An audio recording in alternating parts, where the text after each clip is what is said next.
want to assure the pupils of Ikondo Primary School and their teachers that we have faith in them and their future is very bright. Thank you, Mr. Speaker. Next order.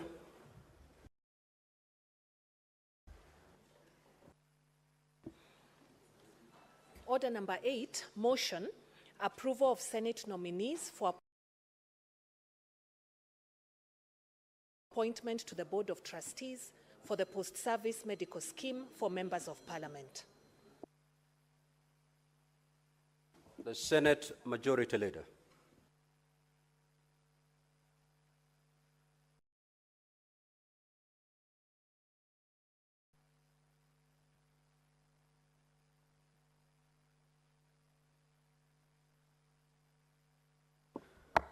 Mr. Speaker, I rise to move the following motion.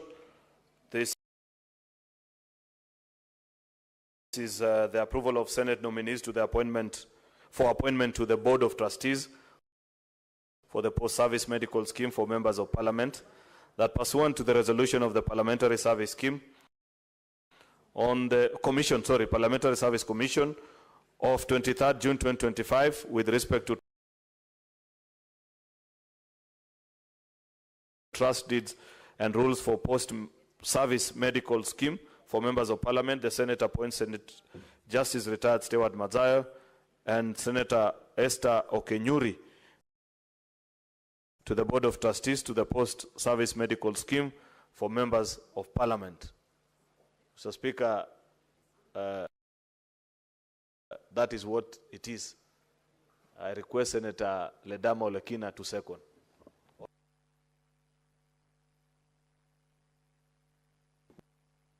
Thank you, Mr. Speaker.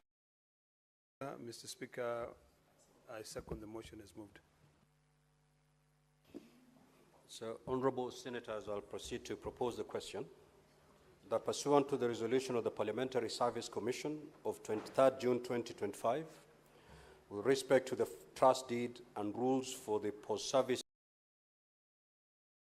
medical scheme for members of Parliament, the Senate appoints Senator Justice Retired Stewart Madzayo,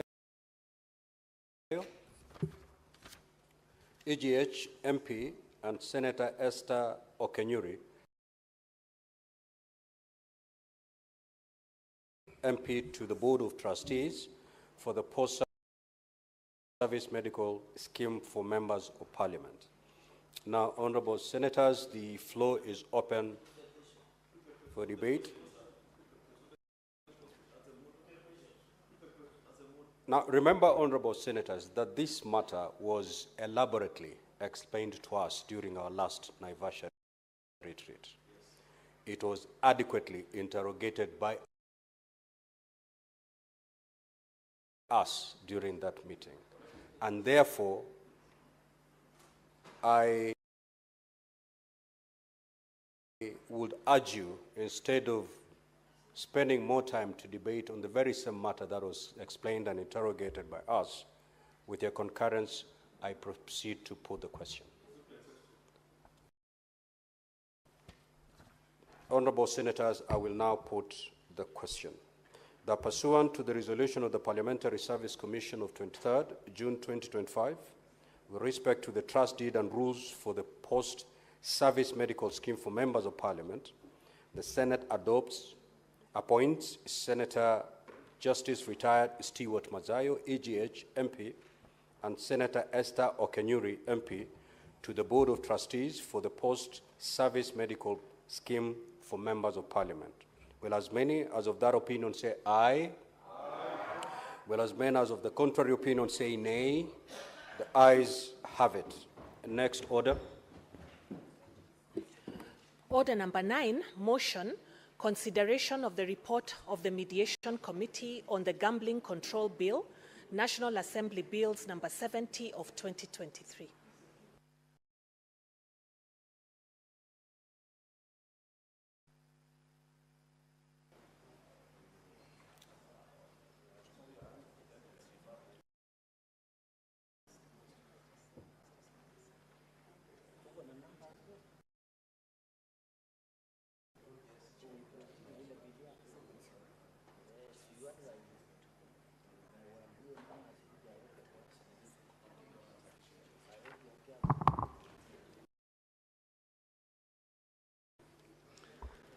Mr. Speaker, sir, I beg to move that the Senate adopts the report of the Mediation Committee of the Gambling Control Bill, National Assembly Bill number 70 of 2025, laid on the table of the Senate on Wednesday, 16th July 2025, and that pursuant to Article 113(2) of the Constitution and Standing Order 167(3) of the Senate, approves that mediated version of the bill.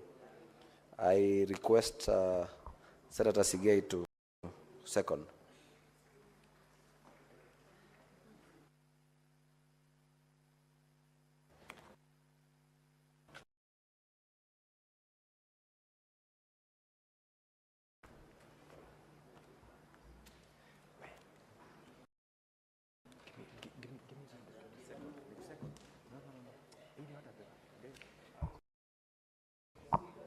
Mr. Speaker,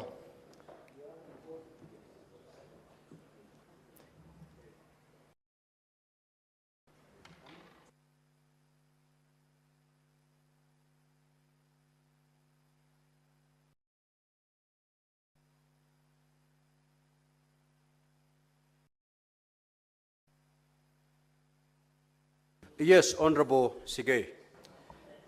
Mr. Speaker, I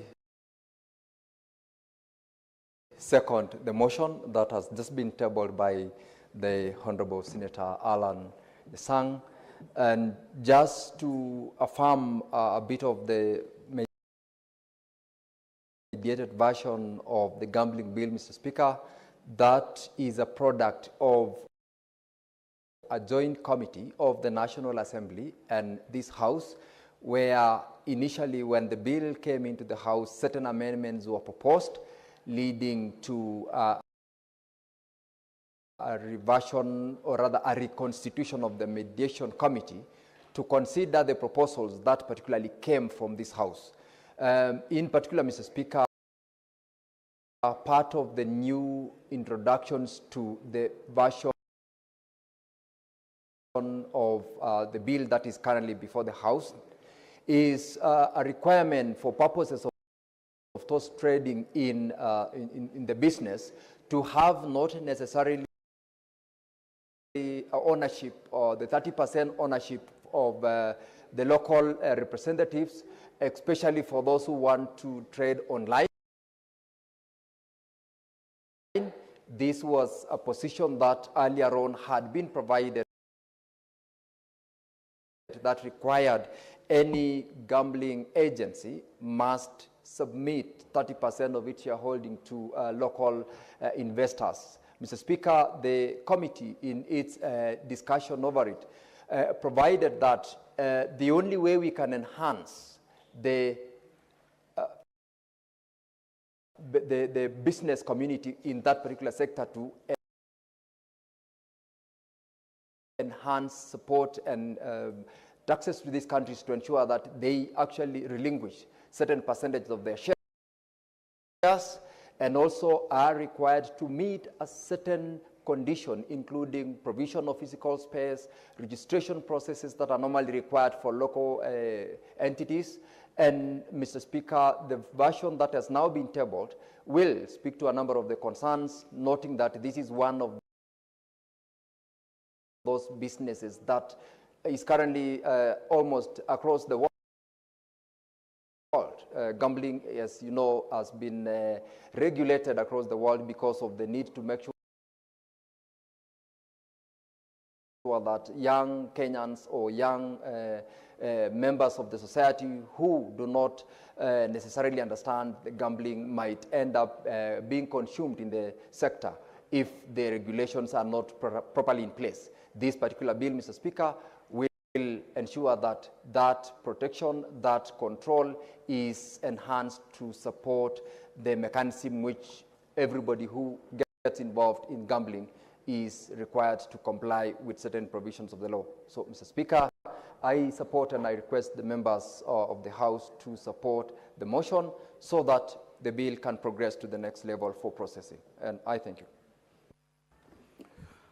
Honorable Senators, I will now propose the question that the Senate adopt the report of the Mediation Committee on this Gambling Control Bill, National Assembly Bills number 70 of 2025, laid on the table of the Senate on Wednesday, 16th July 2025, and that pursuant to Article 113(2) of the Constitution and Standing Order 167(3) of the Senate, approve the mediated version of the bill. Now, the floor is open for debate. The Senator Fernandi.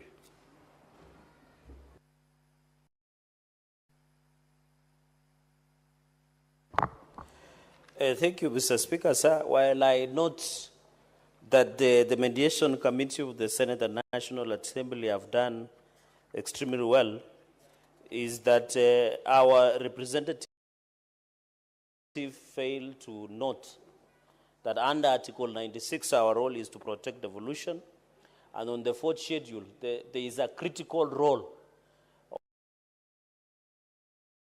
of Mr. Speaker, of county governments. And one of the critical roles of the county government is issuance of licensing, not only on other things, but also including gambling. While I appreciate there is an amendment that has been proposed by the committee, we should have increased elaborate, because there are so many licenses that we issue. Mr. Speaker, when you visit a number of our local shops somewhere in Narok Town, you will notice the wall is mosaic. Not because it is a design of that shop, but because of the many licenses that we issue. And therefore, I agree, but we should have retained and given powers for the licensing, while I appreciate that they are proposing that county will develop county legislation. So, Speaker, you have to appreciate this country is a country of diverse. When you go where Senator Haji comes from and other counties that are predominantly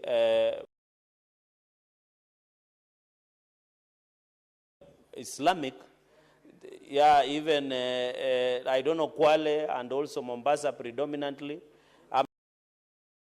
I'm not saying all of it predominantly.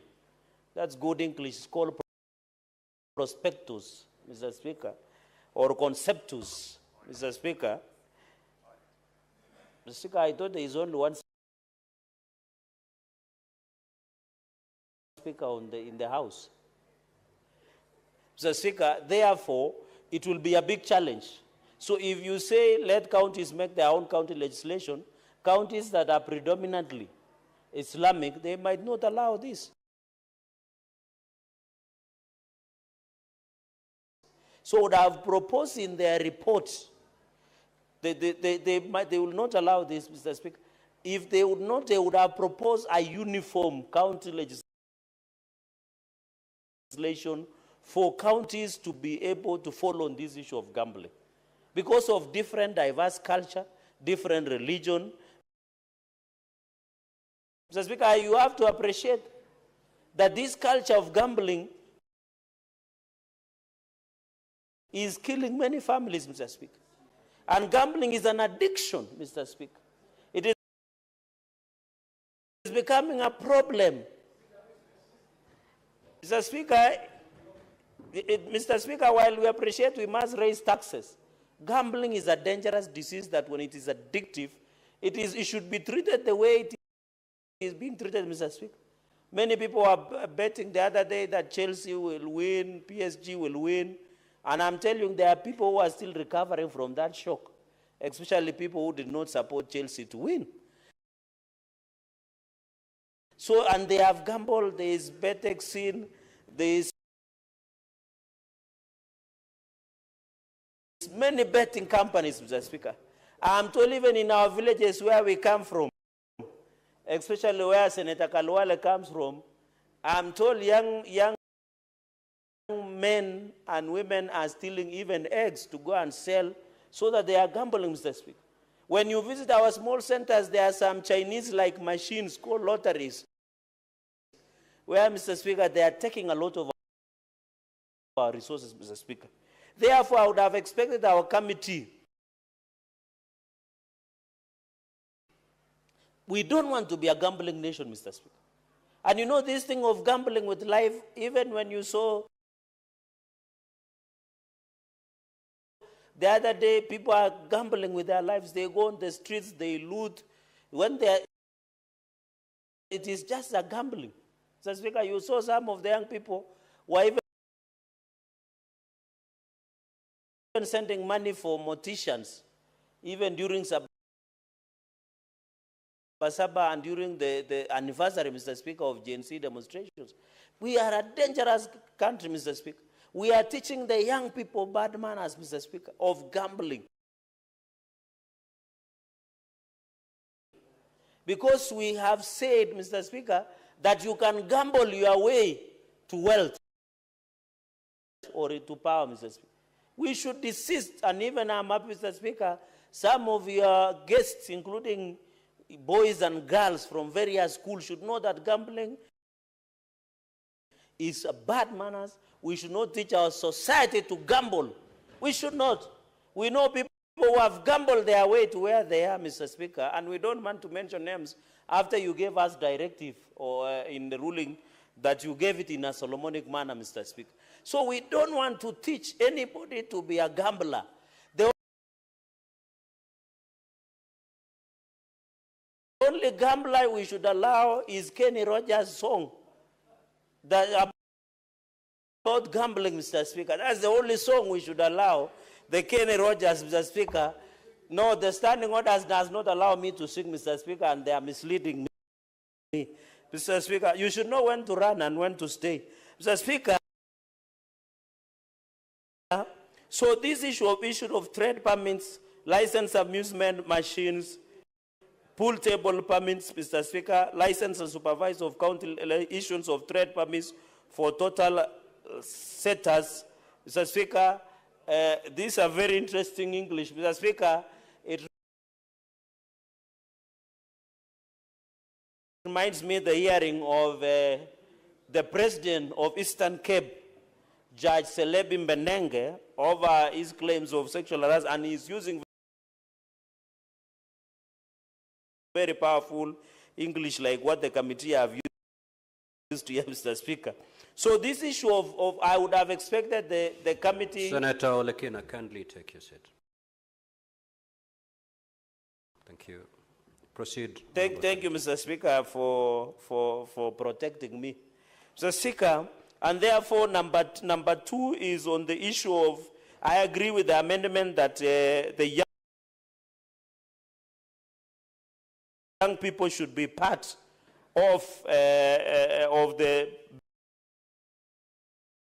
betting board, and therefore an representative from Council of Governors, because that is where we should, Mr. Speaker. Mr. Speaker, another committee resolution that I have noted is functions from the authority, which I agree the issuance of license should stay with the counties. Mr. Speaker, you know we are struggling with on-source revenue. I have seen a number of governors celebrating on on-source revenue, Mr. Speaker.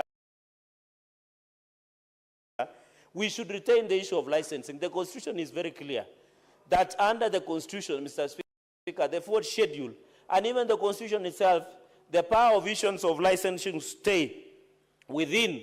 Mr. Speaker, I know KRA is struggling to raise money. We are aware, Mr. Speaker, we have a deficit budget of 4.2 trillion shillings.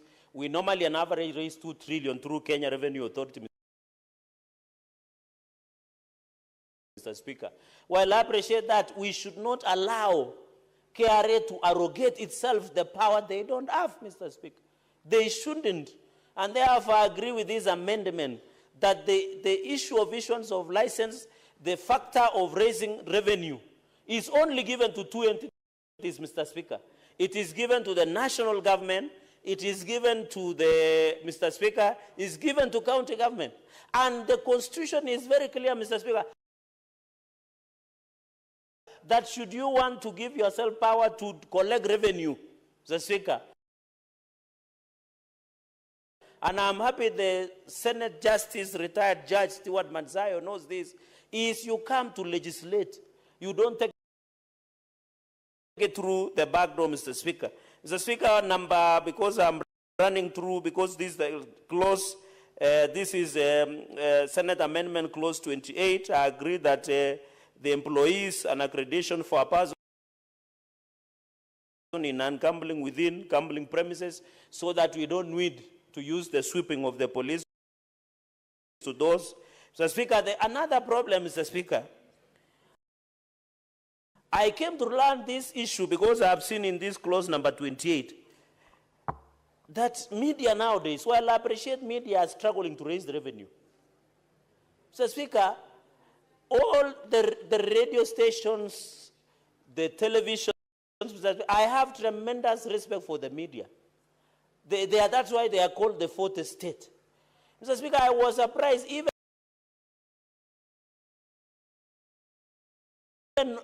old men and women of 70 years are now gambling in radio stations. In TVs, Mr. Speaker, they are now gambling. It is becoming a dangerous disease. Mr. Speaker, while media are trying to raise the revenue to run their stations, I know one of the media owners is looking at me, Mr. Speaker. He is trying and be moral. We cannot legislate anything. From morning to evening, Mr. Speaker, you only hear promotion. Buy this. If you gamble with 1,000, you gain 10,000, Mr. Speaker. We don't want to reduce this country to a gambling nation. We are gambling with our lives. We are gambling with the economy. We are gambling with elections, Mr. Speaker. We are gambling in our relationship, Mr. Speaker. Mr. Speaker, I want to agree, these media promotions, we must regulate, Mr. Speaker. It should be PG. It should be parental guidance. It should be put,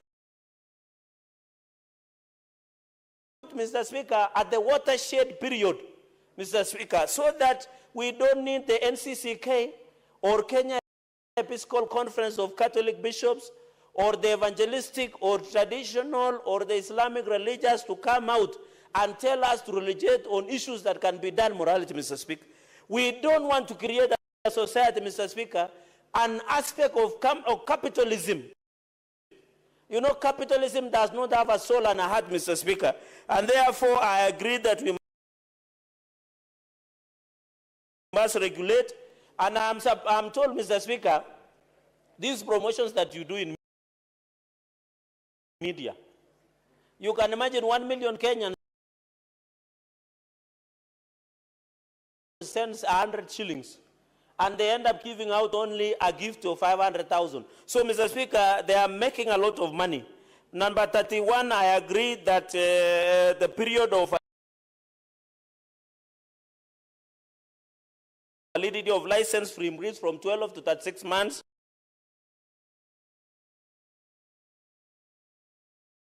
Mr. Speaker, this one will give opportunity, and I agree that let us increase from 12 months this issue of operation license of the gambling license, move from 12 months to 36 months so that it can allow ease of doing business, Mr. Speaker, convenience, reliability. Therefore, Mr. Speaker, this issue of 12 to 36 months is very critical so that it becomes predictable, Mr. Speaker. Mr. Speaker, I was talking to some businessmen and women. It is becoming a problem visiting county offices. When you go to county offices, you are being told, can you come behind the tent? It is inconveniencing, Mr. Speaker, starting a business in this country. And I want to appeal to government agencies, Mr. Speaker.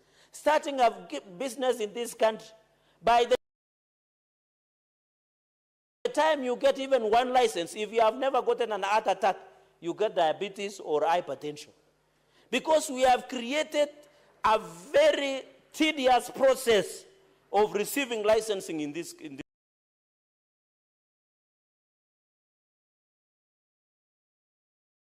Mr. Speaker, including from NEMA, Mr. Speaker, from all the agencies, including public health. Why don't we create one portal that when you want to apply license, you can get only one license. If today, Mr. Speaker, you want to cut a tree in Nairobi, the agencies, Mr. Speaker, that you will go, even those agencies are not more than the process of going to heaven, Mr. Speaker. It is so tedious. It is so unfortunate, Mr. Speaker. Therefore, by the time you get your license, if you are not sick, Mr. Speaker, you are bankrupt. Because this brown envelope, Mr. Speaker, your file has disappeared and all those.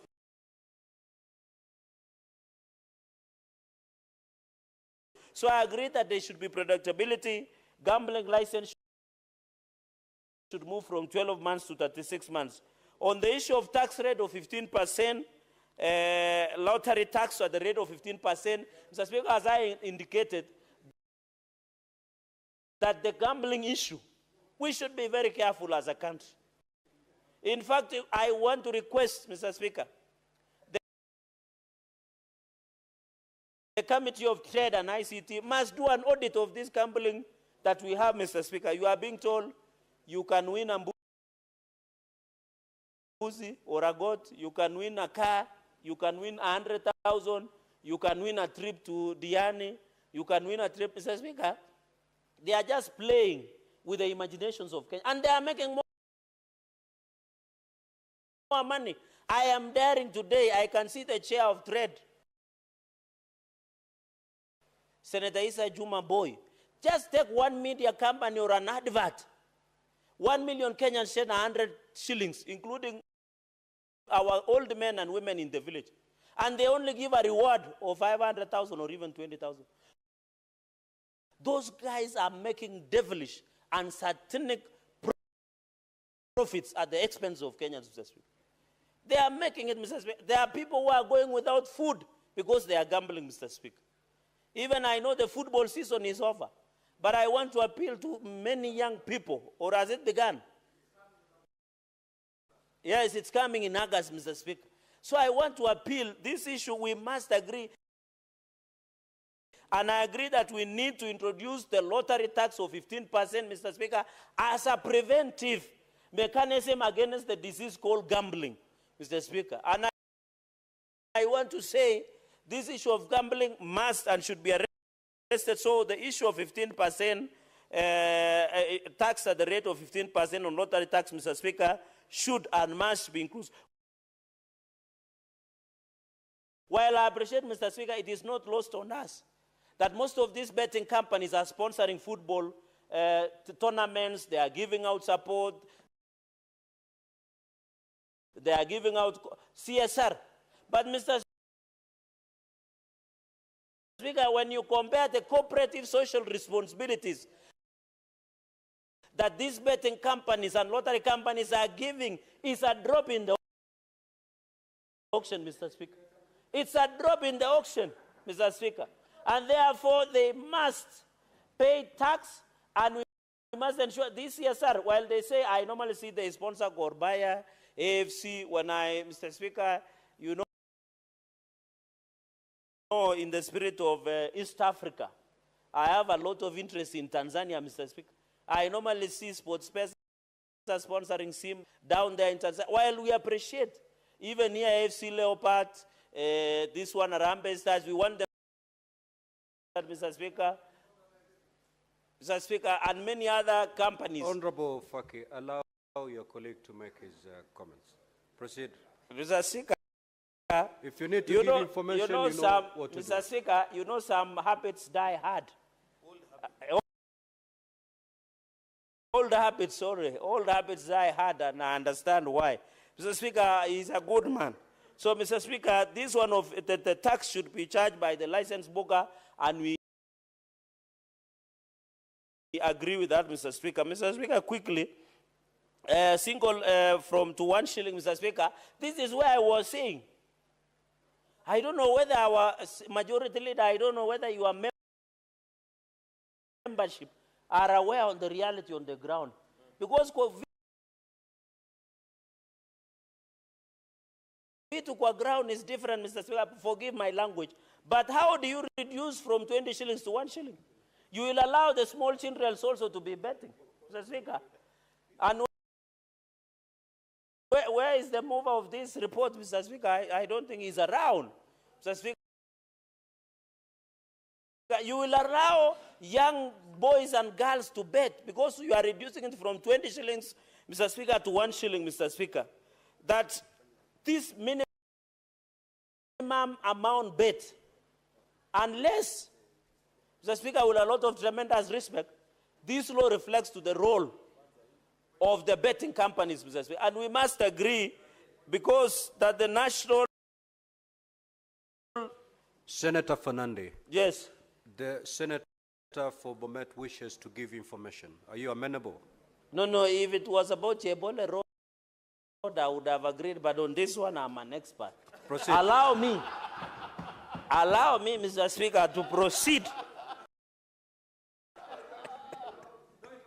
No, to reduce the minimum of single bet in a casino from 20 shillings to 1 shilling, Mr. Speaker, unless you want me to bring a casino, even the small you see in Jebwalungu Center,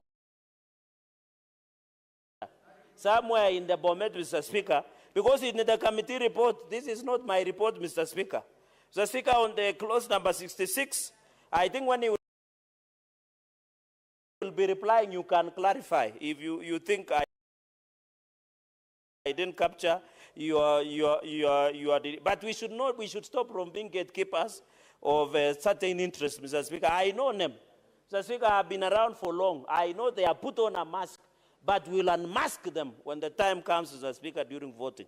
Mr. Speaker, I allow the clause number 66. In this issue of financial reporting and monitoring, I agree they have done a good job there. Mr. Speaker, the issue of money laundering.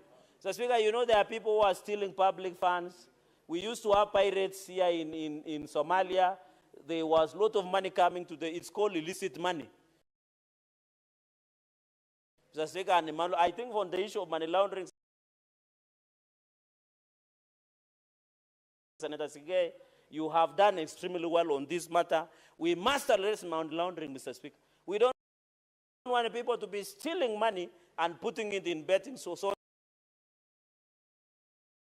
that they can launder it. Because the process of money laundering, the layering process, and reintegrating the illicit money into the system, Mr. Speaker. Mr. Speaker, on the issue, because I'm running through quickly, clause number 71, Mr. Speaker, penalty, I disagree, Mr. Speaker, to 50 shillings. I think this one, the mediation of by deleting amount 5 million, therefore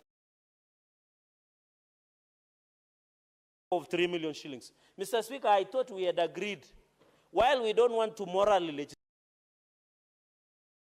legislate, why would you reduce? We want this to be punitive. We want people who want to gamble, if people who have excess money, like Senator Issa and Senator Faki. Mr. Speaker, we want people who have a lot of money to gamble. Mr. Speaker, this 5 million, and I'm happy Senator Issa is proud of it, that therefore 3 million it should stay. I hope when it comes to committee of the whole, Mr. Speaker, that issue can be relooked at, Mr. Speaker. In this clause number 87, television, I agree. This one, in conclusion, Mr. Speaker, remove the restriction that a gambling advertisement shall not be broadcasted on television between 6 a.m. to 10 p.m. unless it is done on a live sporting event. Mr. Speaker, I agree this watershed moment, because most of our children who are part of your guests today are asleep. Then we can do a PG, parental guidance, so that those adverts of betting and gambling can be done during watershed moment, and also to protect our children and people under 18 years. Mr. Speaker, the 20 million to 1 imprisonment from 20 years, I agree. This is very important, 20 million shillings to 1 million shillings. Mr. Speaker, 1 minute. Mr. Speaker, I disagree. Why do you want to reduce from 20 million to 1 million, Mr. Speaker? This is wrong. Mr. Speaker, we disagree. Any media that advertises beyond restricted time, they should be fined 20 million. Mr. Speaker, with those many recommendations and report debate, I beg to differ, and we will oppose with all my body organs when it comes to voting. Senator Faki. Mheshimiwa Spika, pia mimi ni changie ripoti hii ya uwiano kuhusiana na sheria ya kamari. Na Mheshimiwa, kwanza, jambo la kwanza ni kuwa japokuwa kamati mbili hizi zilikaa pamoja na kujaribu kuangalia yale masuala ya sheria hiyo ya kamari. Kwanza ni kwamba kamari si biashara, Mheshimiwa Spika. Kamari ni kamari. Na kamari ina madhara mengi, Mheshimiwa Spika, ikiwemo ile tunaita addiction ama uraibu, vile vile pia inasababisha athari za akili, yani mental health. Mheshimiwa Spika, wengi wale ambao wanakwenda katika shughuli hizi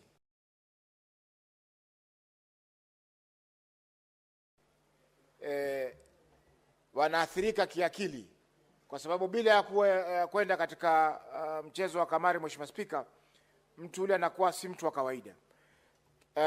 Tatizo niliko nalo na sheria hii, Mheshimiwa Spika, ni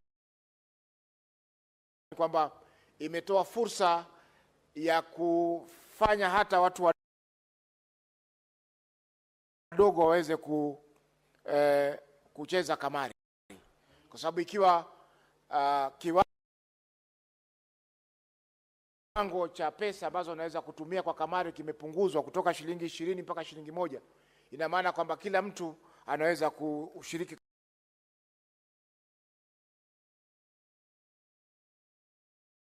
katika mchezo wa kamari. Mheshimiwa Spika, shida nyingine ni kwamba katika vituo vyetu vya redio kwa sasa, Mheshimiwa Spika, matangazo mengi ni ya kamari. Kwa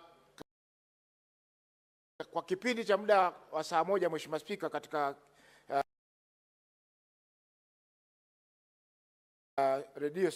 redio zetu za FM, karibu saa nzima wanatumia kutangaza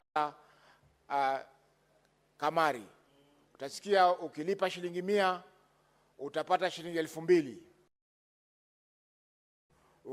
Ukilipa shilingi 100 utapata 200,000.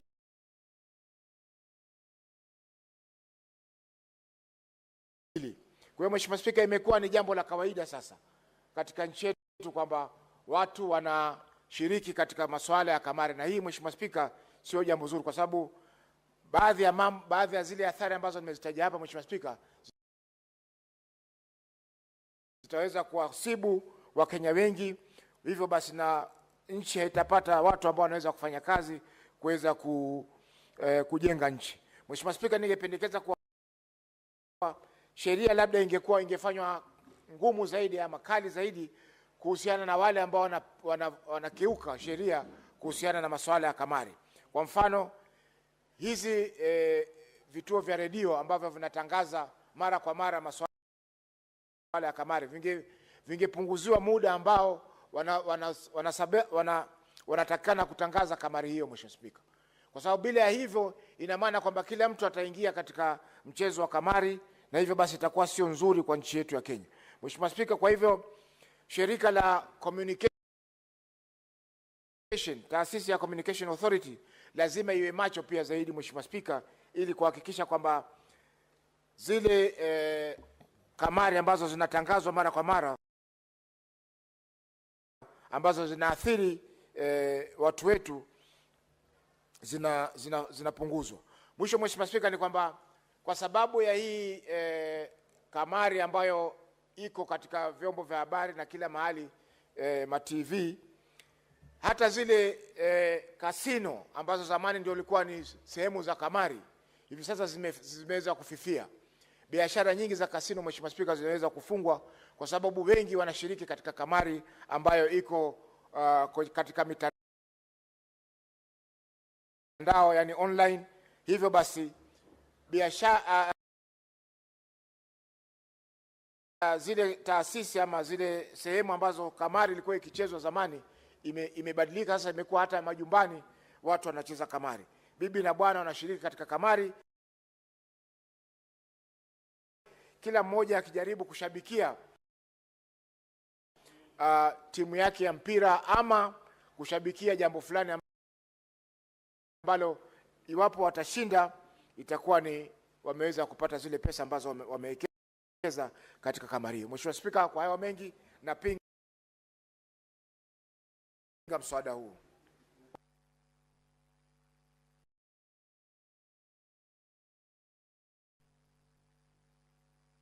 Senator Mungatana.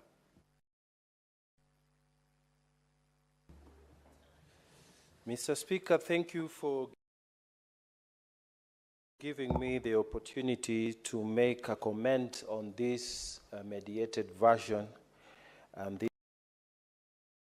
this report that has come back to the Senate for approval. Mr. Speaker, I want to commend the team that sat down for this mediation process. On our side, we were led by our Senator and Chair of ICT, Senator Chesang, and we are grateful, Mr. Speaker, that some of the critical issues that we raised, some of the issues that were bringing disagreements between the two houses have been resolved.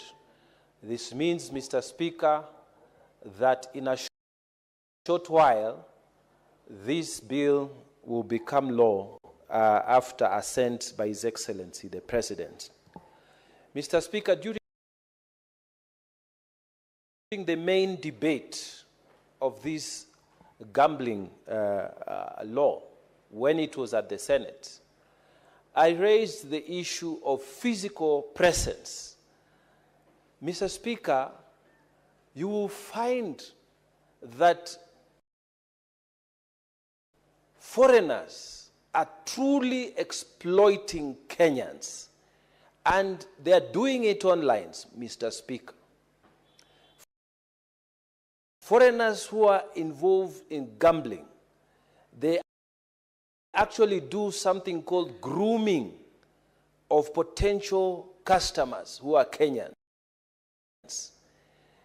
They will put very nice, well-spoken ladies to talk to people. They will make sure that you have a few winnings at the beginning. And once you are hooked, Mr. Speaker, they start taking money from you. And there is no physical presence of these offices in Kenya. And Mr. Speaker, what happens?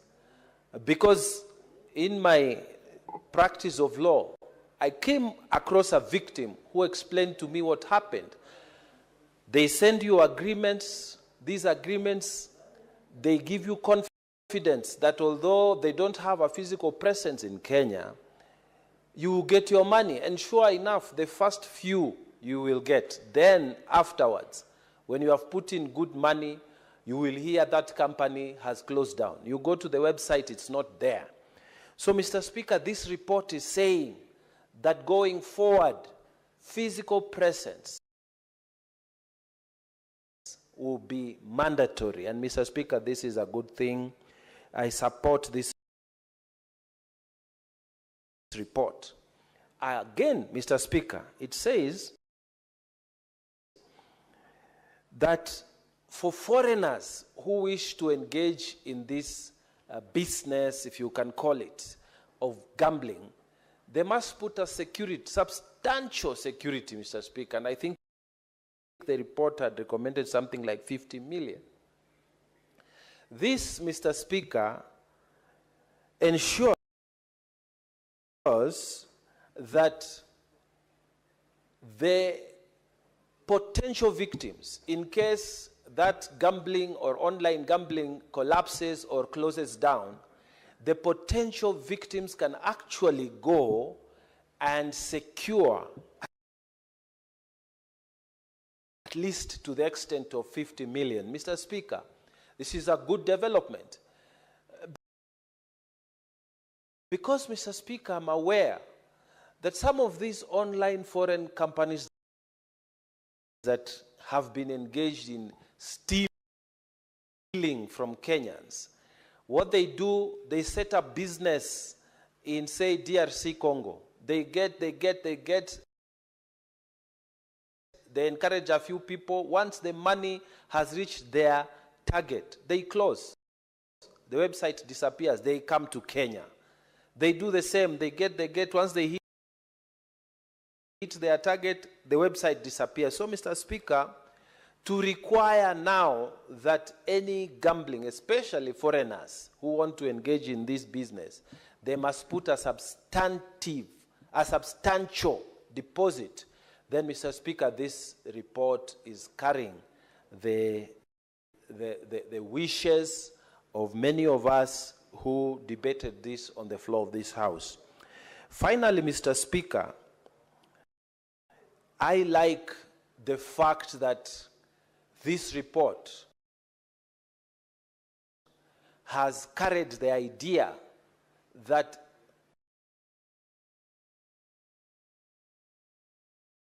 on the local scene, these advertisements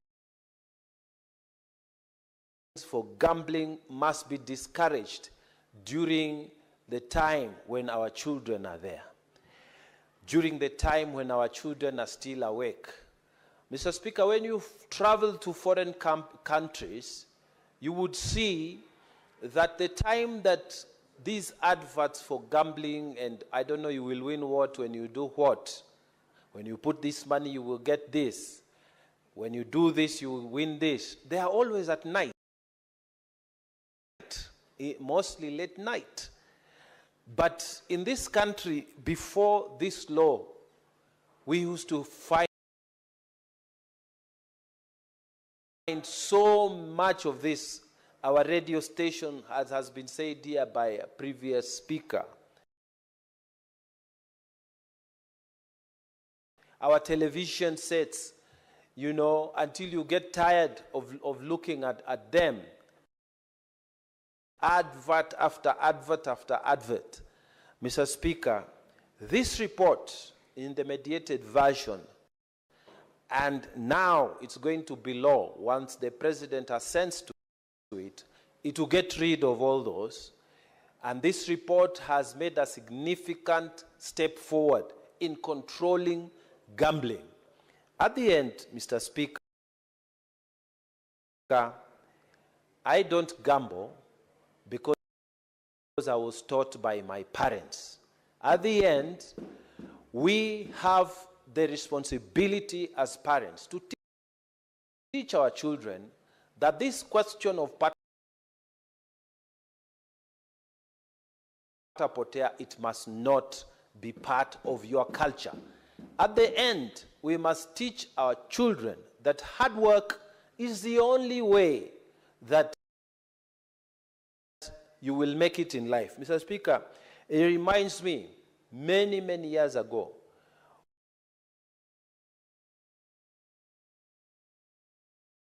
when I was considering to open my first law firm in Mombasa, Mr. Speaker, I went to seek advice from senior practitioners. And I remember one, many years, this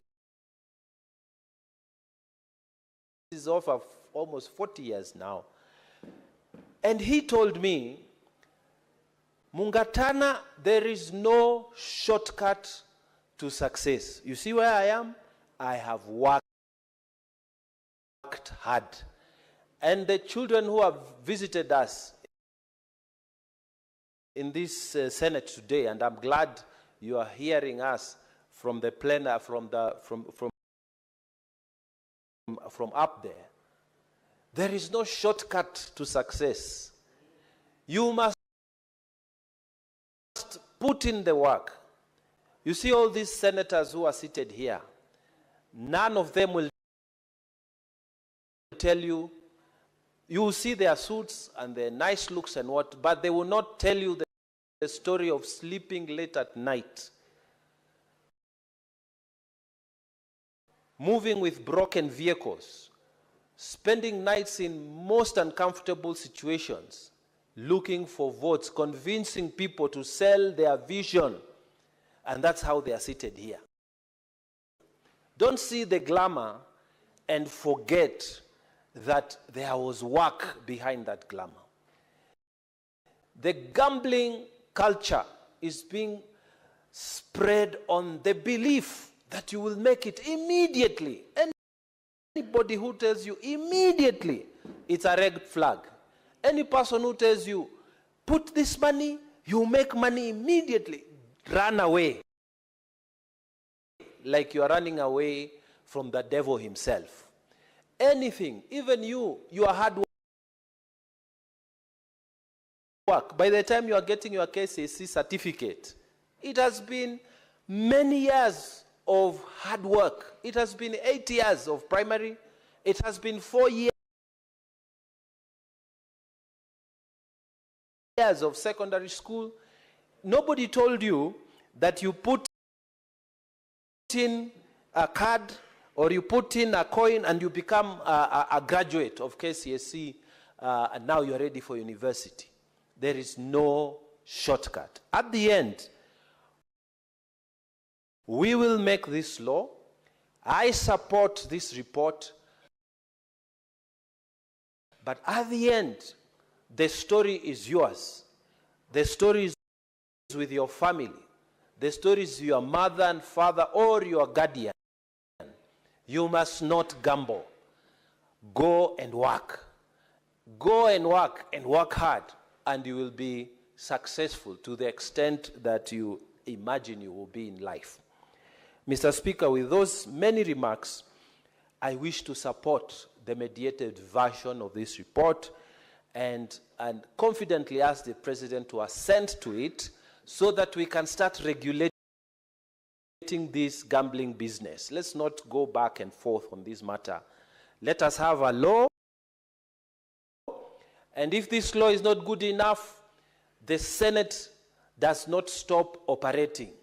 It will amend any section that is not good for the sake of good order in this country.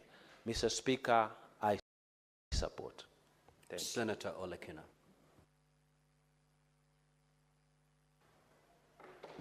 Thank you, Mr. Speaker. Mr. Speaker, I rise to oppose this report on the Mediation Committee on Gambling Control Bill, National Assembly Bill number 70 of 2023.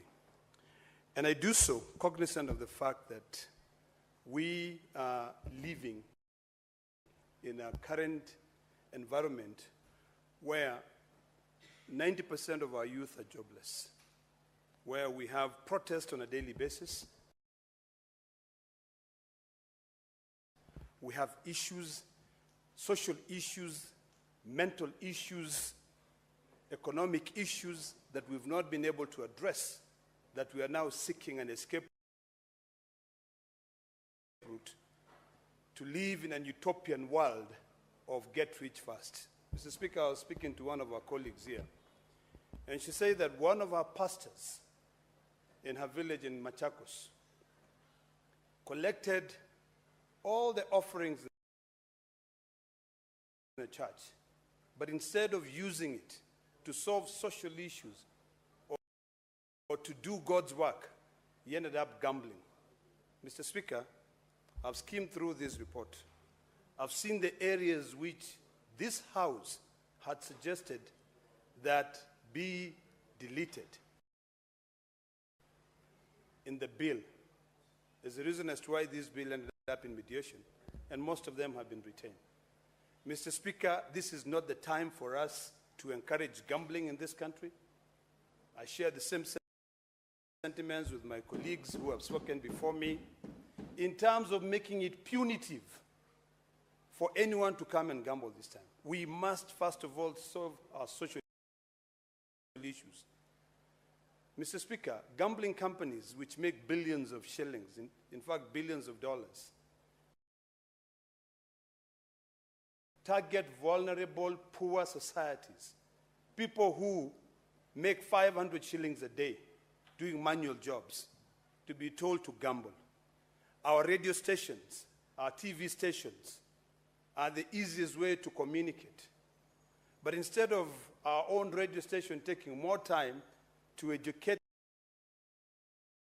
the public and carrying out public participation on the dangers of gambling, they are spending more time collecting revenue because they can share the profits. Mr. Speaker, I completely oppose gambling.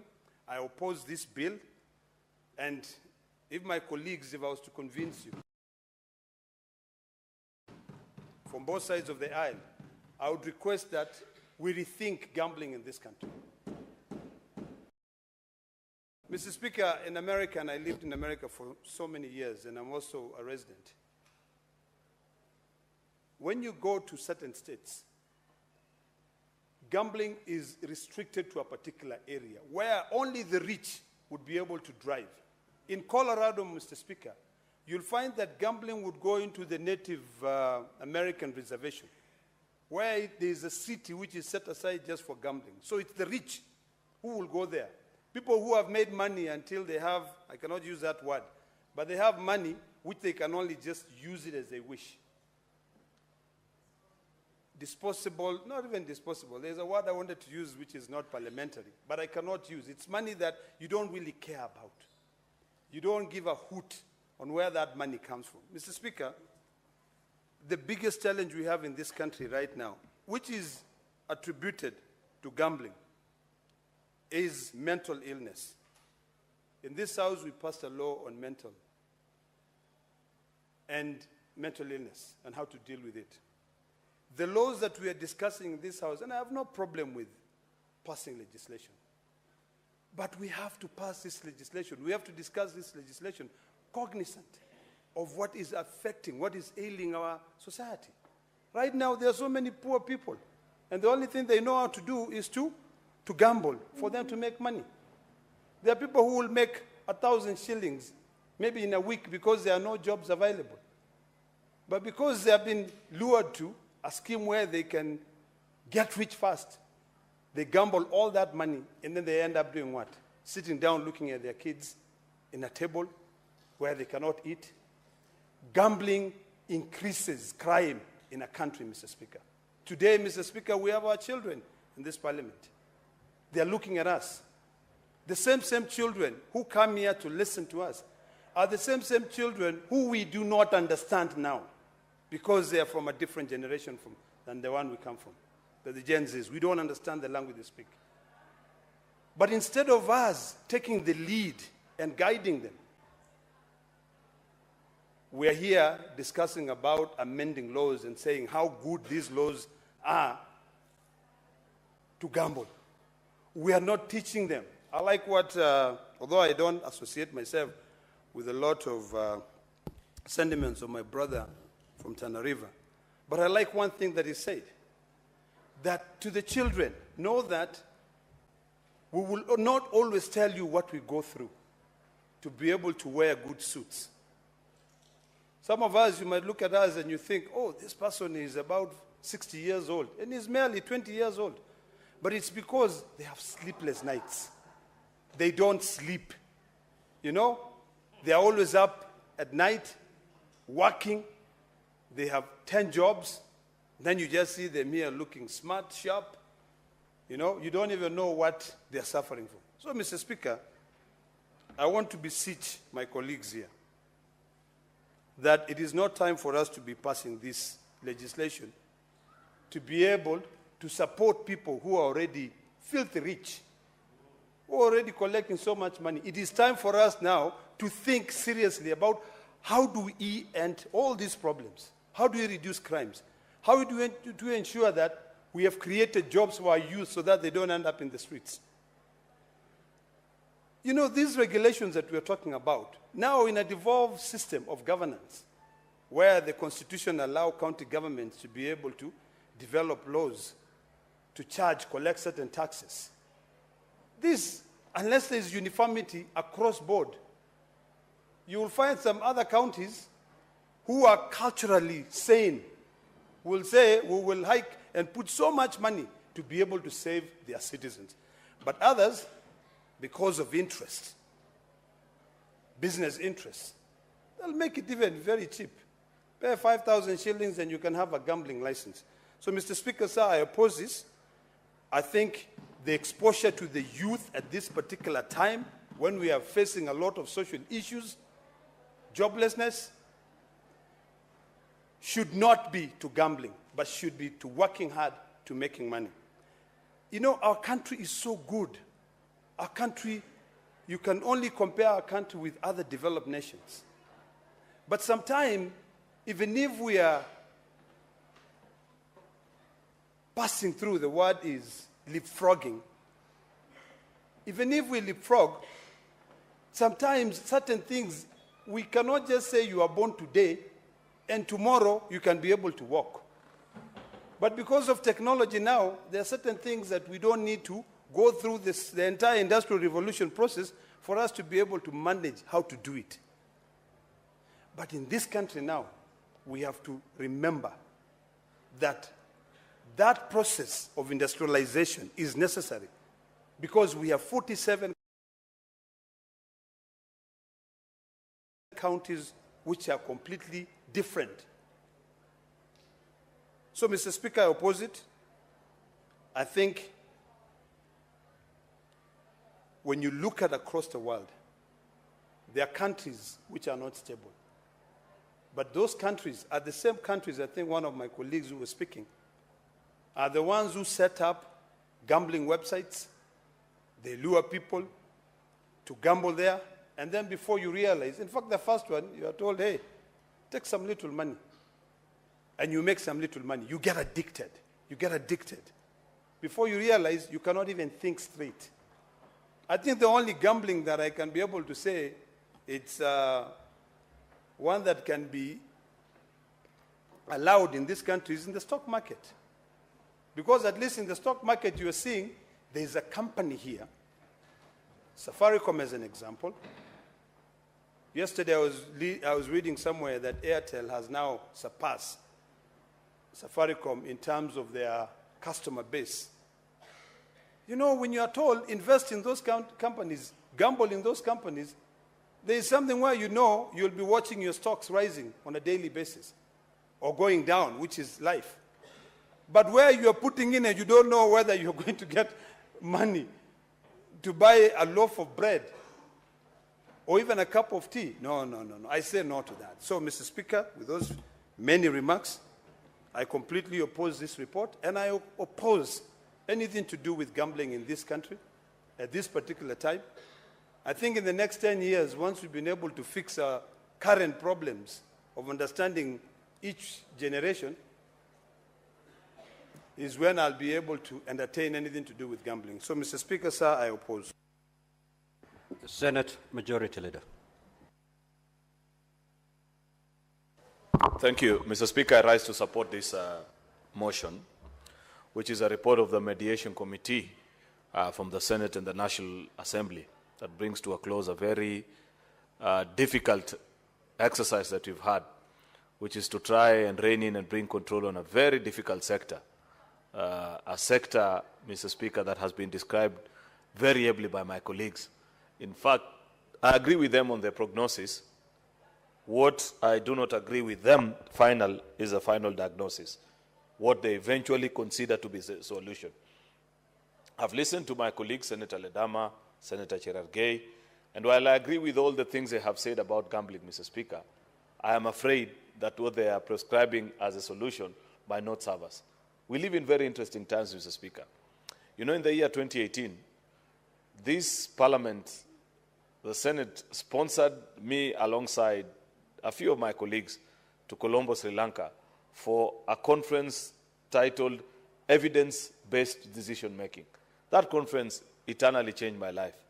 And to date, as a lawmaker, if you follow me every afternoon, Mr. Speaker, including yesterday, I follow the evidence before making a final decision. This country, unfortunately, Mr. Speaker, we make decisions based on political affiliations or feelings sometimes without looking at what the hard facts are telling us. And that's a debate we had here yesterday, for example, where I tried to remind my colleagues who are here, Senator Sifuna, Senator Halwale, Mr. Speaker, that while it is long held that there are counties that are rich and counties that are poor, a better way of looking at places, Mr. Speaker, to consider for affirmative action of any kind, Mr. Speaker, is to break it down to the lowest administrative unit, which is a sub-location, Mr. Speaker, and have a nationwide consideration. Mr. Speaker, this is one such scenario as well. We agree that gambling is a menace that has messed up so many young people, so many families, so many women, because it's not just young men, Mr. Speaker. You will recall that there were times when they had put some slot machines across the country. It was a very interesting spectacle where you'd find women folk in the village at about 4 o'clock trooping from their homes to the center to go and slot in the coins, Mr. Speaker, with the hope that they were going to have their luck on that particular day. I'm afraid, Senator Ledama, that when we legislate, we pass laws for things that we know, things that we like, and those that we don't. I understand very little about gambling. In fact, I don't know even how to gamble. But unfortunately, as a lawmaker, Mr. Speaker, I have to make decisions that are in the best interest of the people that I represent. Rift Valley, where I come from, Mr. Speaker, is a mecca of bettors. That's where the hardcore betting population of this country lives. And I know this from very, excuse me, very sound authority, Mr. Speaker, on statistics that I've seen.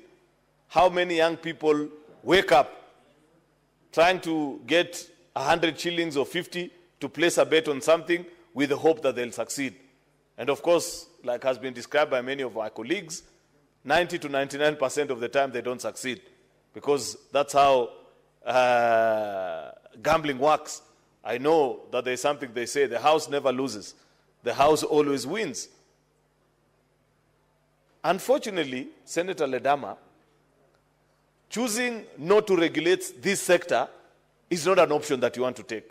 Why?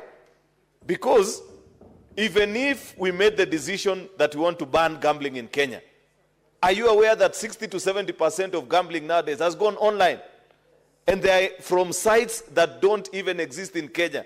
And those sites, just listen, Senator Ledama, I've done some good research on this.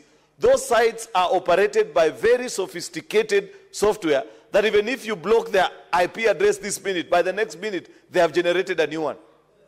And our young people are following those sites there. So we must think of ways of how we will regulate this sector, because unfortunately, banning or choosing to close our ears and eyes and saying that this is not allowed in our country, Mr. Speaker, is burying our heads in the sand. We live in a digital world. Unless we want to say that we block the internet, perhaps that's the only solution that remains. But as it is today, Mr. Speaker, the unfortunate and the hard reality is that we have got to find ways of bringing order to this sector.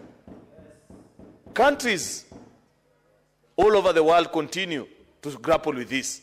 I took time. Actually, the former ambassador to Kenya from the UK. Yes, I don't mind. Senator Olekina, proceed and inform Senator Cheriot. Thank you, Mr. Speaker. Mr. Speaker, I appreciate the fact that the majority leader began his debate by giving us a history of what led to his style of debate, evidence-based. Mr. Speaker, when it comes to the issue of evidence-based, it is imperative to remember that as a country, what we need to remember is that our national identity card number is the one that unites us. There is nothing that stops us, majority leader, from ensuring that when you, for every transaction that you use, either online to confirm any money, you have to use your identity card number.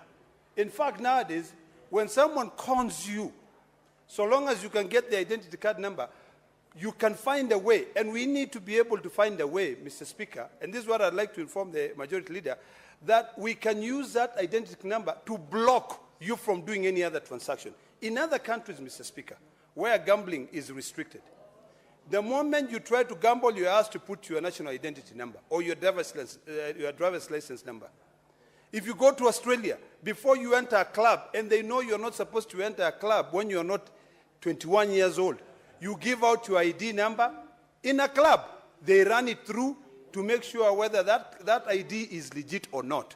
Nothing stops us from ensuring that this website that the majority leader is talking about, that if you block this IP address, if the IP address is a problem, ensure that everyone, any transaction which is done in the Kenya space, even if the site is in Germany or America, requires you to put in your ID number. And if you put in your ID number, if you're not over 18, or if it is gambling, it blocks. There are ways around it with technology and AI. Senator Ledama needs to spend time with these young people to understand what I'm telling you.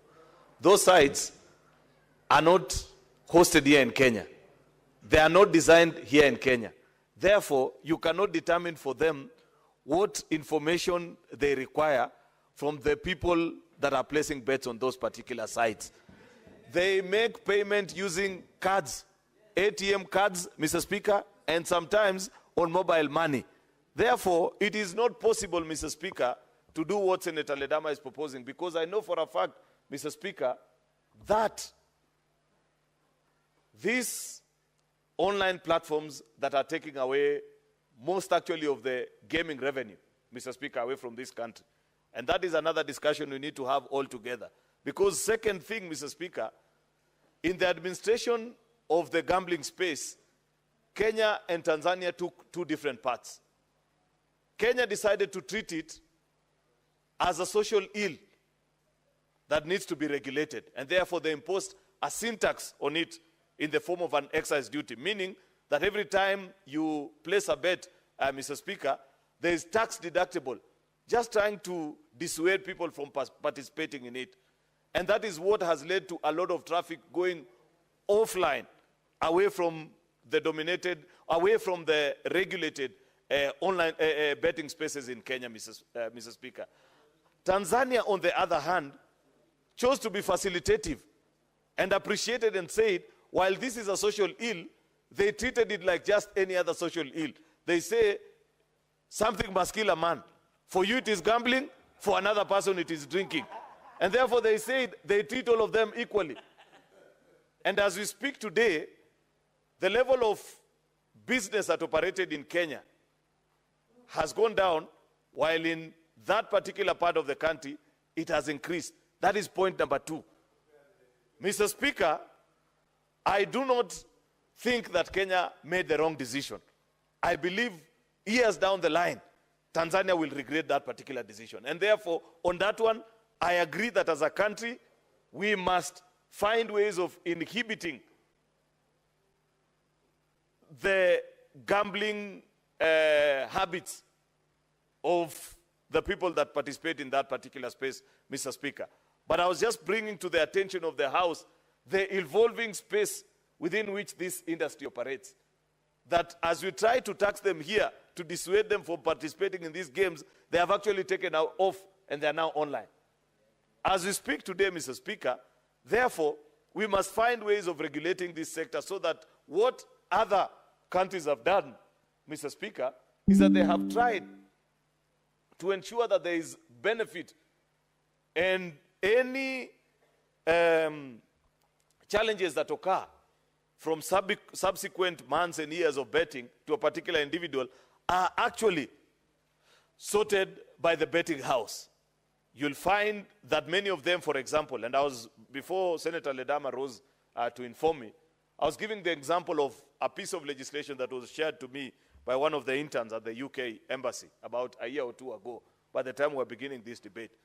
They say that they have actually forced all gambling entities, so long as you provide gambling activities in the country, be it online or in the form of a casino, Mr. Speaker, to keep a record of the customers, and they share, and there is a trend they are able to trace. If they find that you are getting to levels close to addiction and you're becoming dependent on it while it's just supposed to be a sport, Mr. Speaker, they actually call you and they offer counseling services to you, mandatory by law. That's the kind of work that we need to demand from the firms that operate gambling activities in this country, that they must look after their customers, that if they notice that you are actually addicted, Mr. Speaker, they provide support services to you as a customer. That needs to be provided by this authority. That's why I want to persuade my colleagues that turning our backs on our countrymen and women that are struggling with these menace, Mr. Speaker, is not an act of leadership. It will be an act of cowardice on our part. While we may not agree with their choices, Mr. Speaker, we pass law in this house for the people that we agree with and those that we don't agree with, Mr. Speaker. I say that I don't know even how to gamble. I have never gambled in my life, Mr. Speaker. But I am fully aware that so many of the young people that vote for me to come to this house, Mr. Speaker, battle with gambling addictions, for example. I must provide a regulatory framework for them to have an entity that will look straight into the eye of these betting firms and tell them that look after your customers. Ensure that you provide support services to them if they get to addiction levels, Mr. Speaker.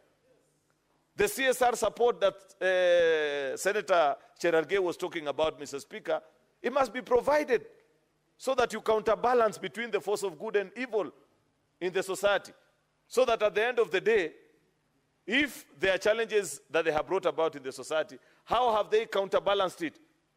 By providing, for example, everybody knows that the biggest contributors in this day and age in the sporting world are actually these betting firms. Across the globe, Mr. Speaker, they sponsor the biggest of sporting franchises out there, Mr. Speaker. They develop gymnasiums, stadia, Mr. Speaker, because of the realization that people's choices, Mr. Speaker, vary from one to the other. Therefore, I want to urge my colleagues that while looking at this particular topic, Mr. Speaker, that let us be mindful of the fact that this is not a simple decision that you can just make and say, we choose to look away. What we need to is first, you need to have an authority. I think, I don't know what it is called, the current regulator, BCLB or something. I think it's just a department in one of the offices here. You need an authority that has representation from almost all spheres of society, Mr. Speaker, including even religious institutions. Those who will have the courage to sit in that particular board, Mr. Speaker. So that when you set the tough conditions, Mr. Speaker, the firms live by the rules, they play by the rules, and we protect many citizens that continue to battle and struggle in this particular space. Therefore, Mr. Speaker, I want to urge colleagues that have taken time to read through this report. I appreciate that it has been a protracted battle between the Senate and the National Assembly, their perspective of things, Mr. Speaker. There are many things we had included, including taxes that we proposed. If you remember, we had actually proposed something akin to a sin tax to ensure that we dissuade young people. But unfortunately, when these people went to the mediation, it was dropped because I know National Assembly will never agree to any tax proposition coming from the Senate. Of course, the matter was not even given a chance. I knew that proposition, Mr. Speaker, had the chance of a snowball in hell the minute he left this house, so long as he was going to get to the National Assembly. Because they don't view this for what it is. It is a broader conversation about what is the space of Senate with regards to taxation and so on and so forth. And therefore, we lost it at that. My thinking, because I listened to, I don't know who it was, one of the members who moved that proposal on taxation, Mr. Speaker, was actually to sort that issue that I had proposed, or that I had spoken to earlier, between how we chose to administer betting and the difference in approach we took between us and Tanzania, Mr. Speaker. Unfortunately, since that was lost in the mediation, I concede, Mr. Mr. Speaker, because we must be able to achieve the greater good, then we'll tie in the small ends eventually when we have the opportunity. So I want to request that we conclude on this business today, Mr. Speaker, if possible, so that when we get the opportunity to have a regulatory authority, then we shall invite them to this house and now ask the hard questions, Mr. Speaker. Maybe, I don't know, maybe, just maybe, that there are technological solutions that are available to these companies that are running betting, Mr. Speaker, online and don't have presence in Kenya, they don't pay taxes in this country, Mr. Speaker. I know that there is a lot of ways in which we can find them.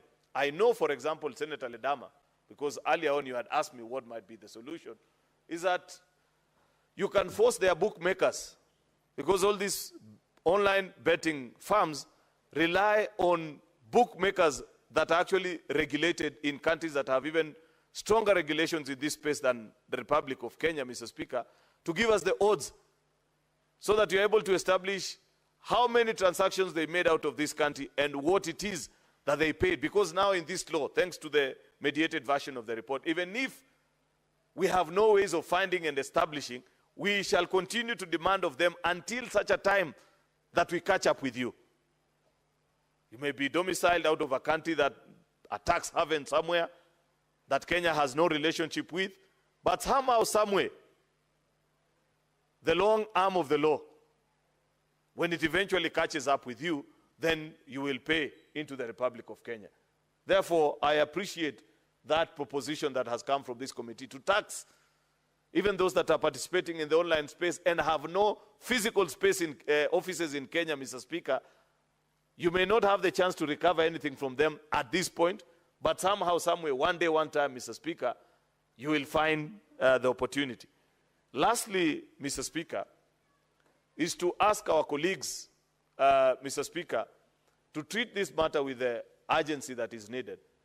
Because listening to those that are opposed and supporting this, there's one point that we all agree, that this is a space that needs our urgent attention as policy makers, Mr. Speaker, so that we find a way. Senator Ledama is proposing that we create a city akin to Las Vegas, or the one for China is called what? Macau. But that will only work for those that operate on casinos, Mr. Speaker. What about those that participate on these in the online space? What will you do to them? Like I have said, there is no way of stopping them, Mr. Speaker. Therefore, I want to urge Senator Ledama that let's create the authority first, then the rest follows. With those many remarks, Mr. Speaker, I beg to support and thank the colleagues that did a lot of work in bringing this report before the House. I thank you. Thank you, Majority Leader. And it is good that you declared you've never participated in gambling. But I'm just wondering, is sending fare a gamble?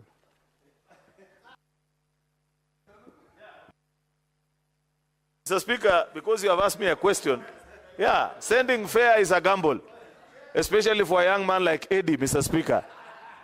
Because chances are she may come or not come. That is a gamble. It has odds, Mr. Speaker. Senator Eddie Okech.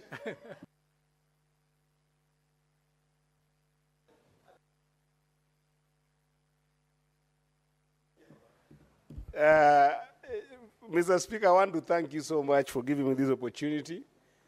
You know, Mr. Speaker, for the first time I've seen a situation whereby you invite Senator Cheriot to give a comment on what the Speaker has said without ruling. And, Mr. Speaker, this issue of fare,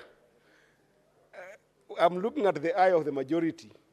It looks very annoyed when you raise the issue of fare, although he's smiling, but he's burning in the inside. It seems like his fare,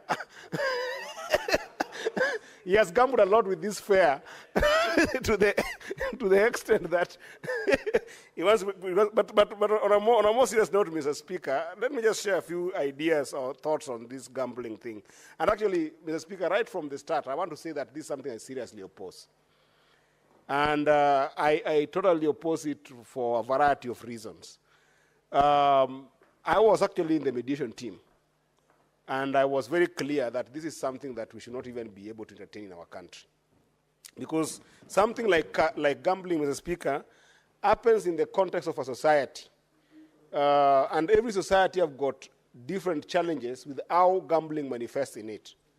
A democracy as strong as the United States, Mr. Speaker, had a serious gambling issue in the latest years that we have seen in the last 20 years, to the extent that, Mr. Speaker, that despite that the United States is actually a 200 years democracy, they have really struggled with the issue of gambling.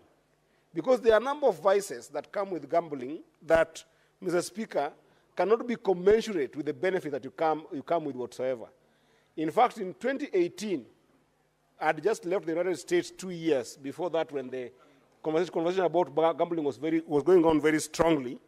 And Mr. Speaker, in 2018, there was a Supreme Court decision that declared sports gambling in what we call Murphy versus the National Collegiate Athletics Association unconstitutional, to the extent that this was a case that was looking at sports gambling and the vices that was being among young people in the United States.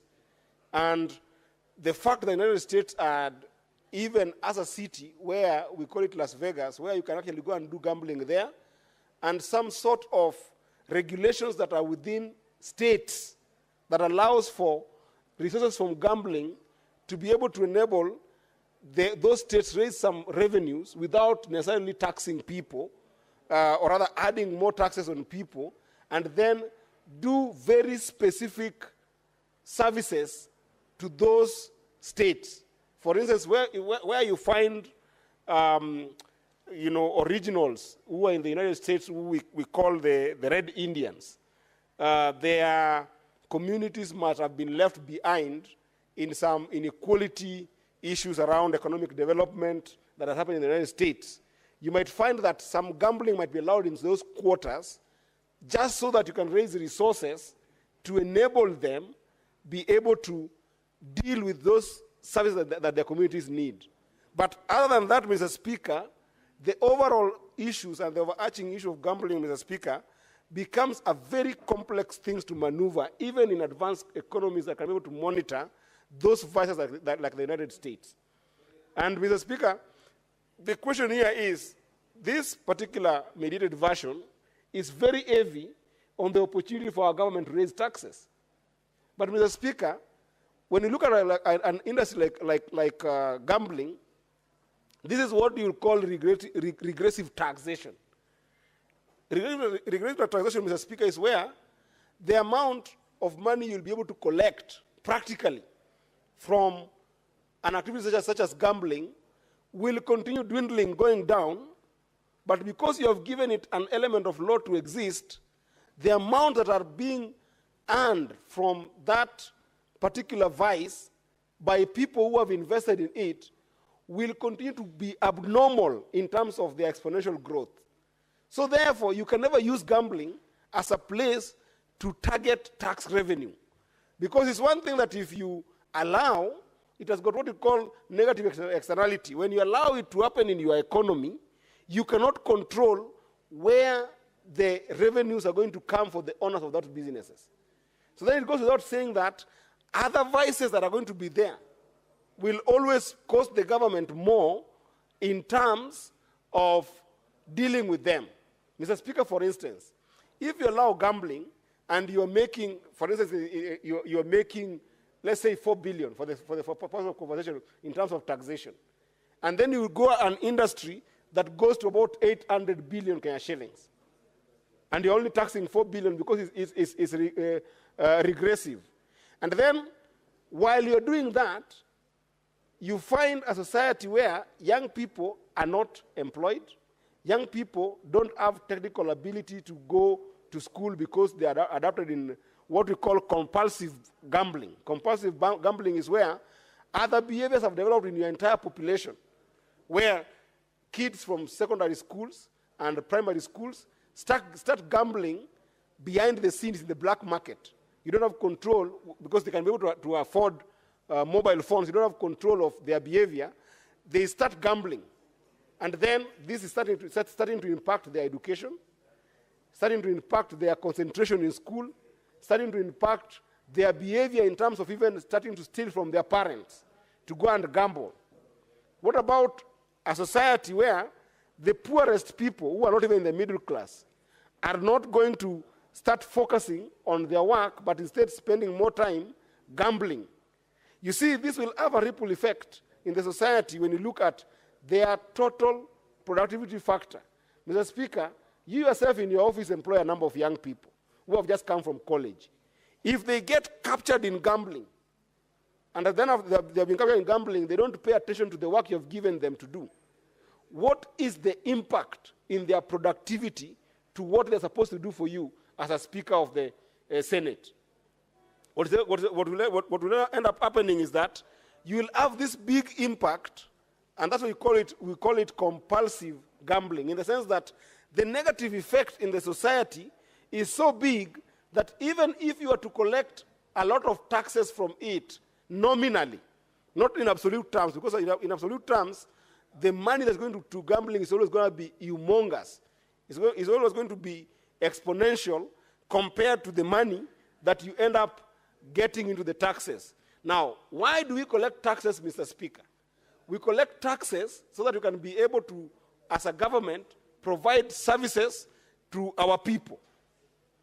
Now you're in a situation whereby, Mr. Speaker, you are competing between the money to give roads, the money to provide water, the money to provide affordable housing, the money to provide SHA, and then you now have this population of young people who have developed other vices, including mental disorder in the society, Mr. Speaker, that now as a government you must spend on.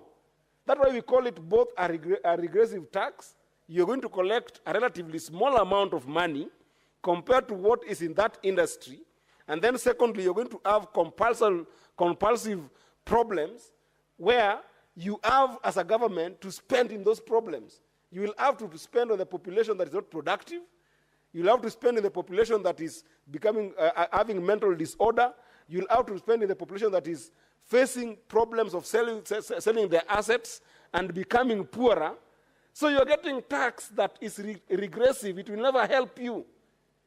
Gambling cannot be a place where a government wants to go and face and start looking for taxation as a revenue. It doesn't work like that.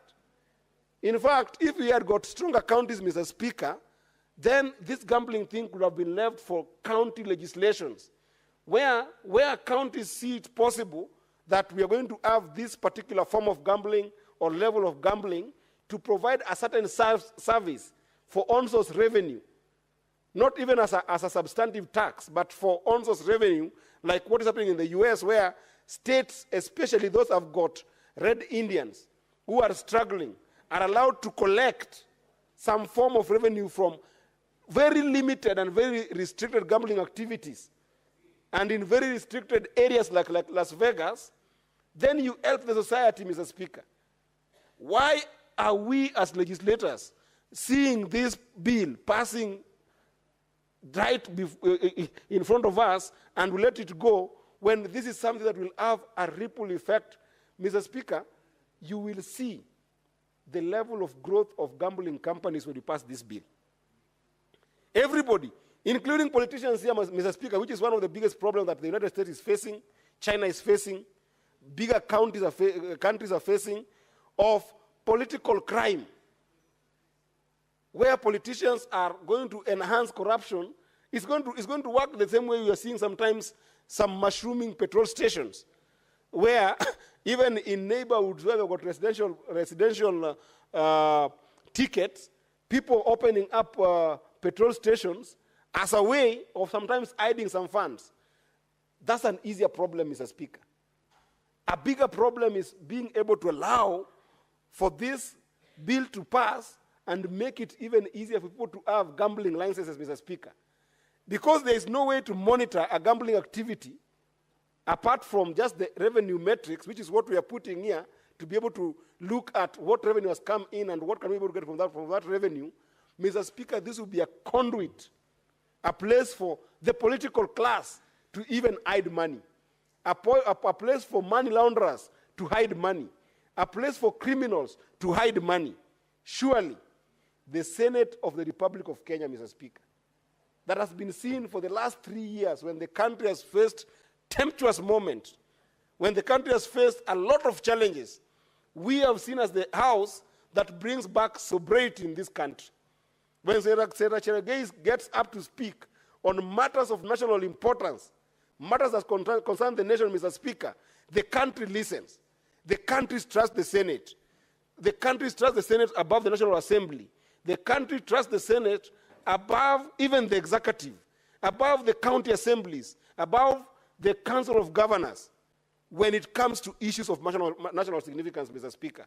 I know for a fact of women who have faced a lot of problems, Mr. Speaker. Senator Mogeni, what is your point of order?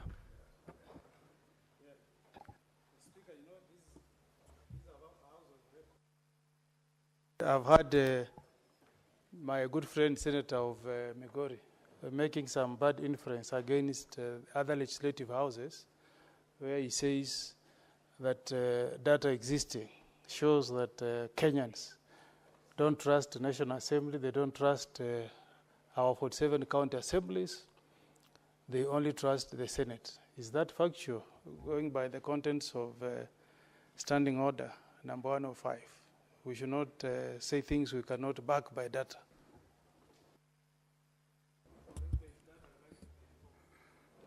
Senator Eddie, what did you imply by that statement? Mr. Speaker, first of all, you know, Senator Morgan is my senior. I know how much I respect him. He should not say what I did not say. I did not say that those other institutions are not trusted.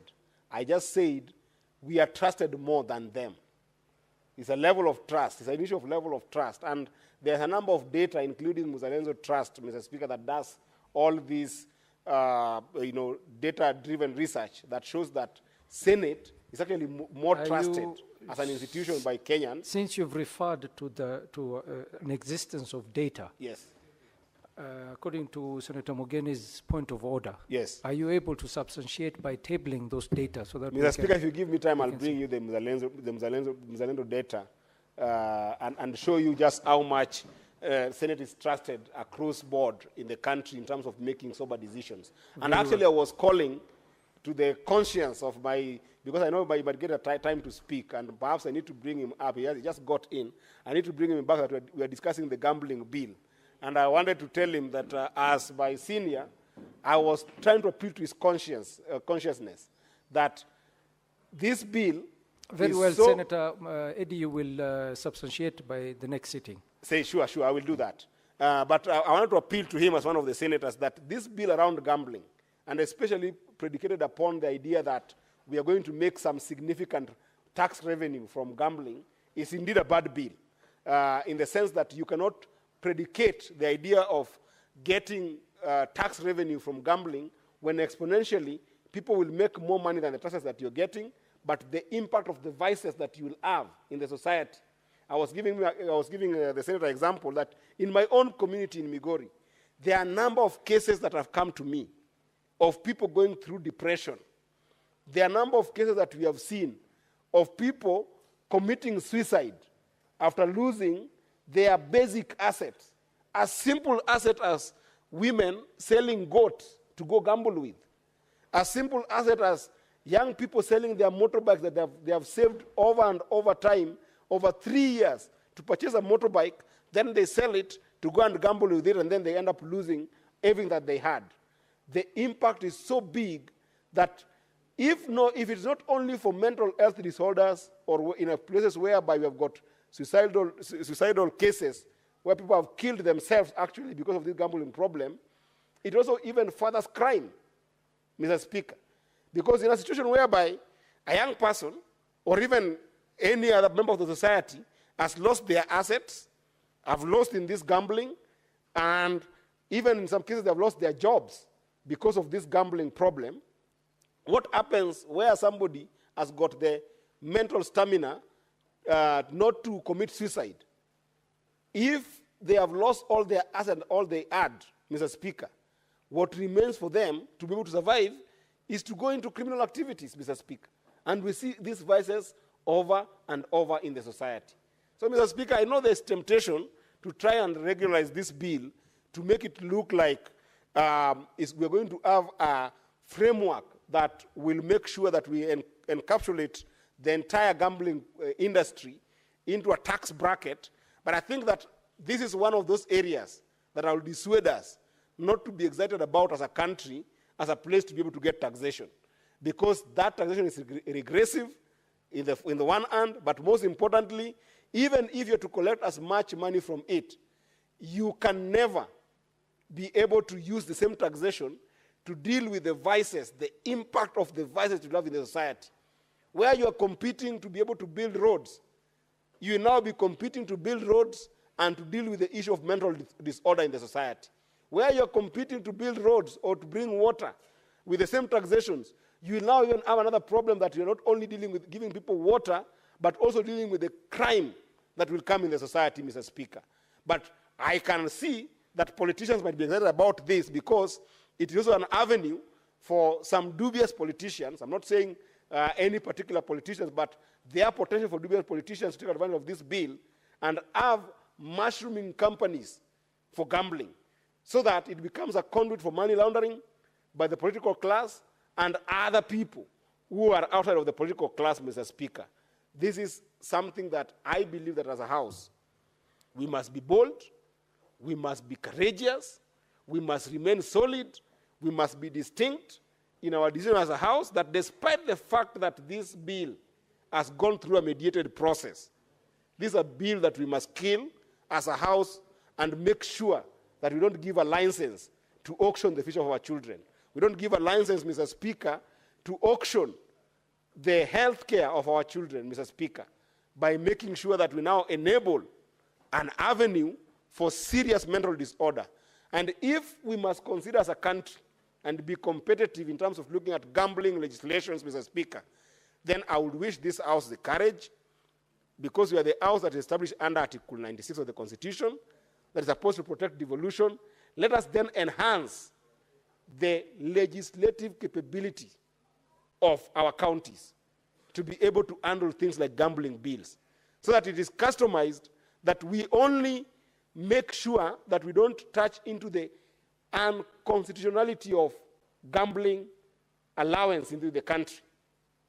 But with regards to giving certification and legislation to operate and regulations, Mr. Speaker, why can't we, as a House, pass a bill that will enable counties to be able to determine this as an area for raising resources for specific services?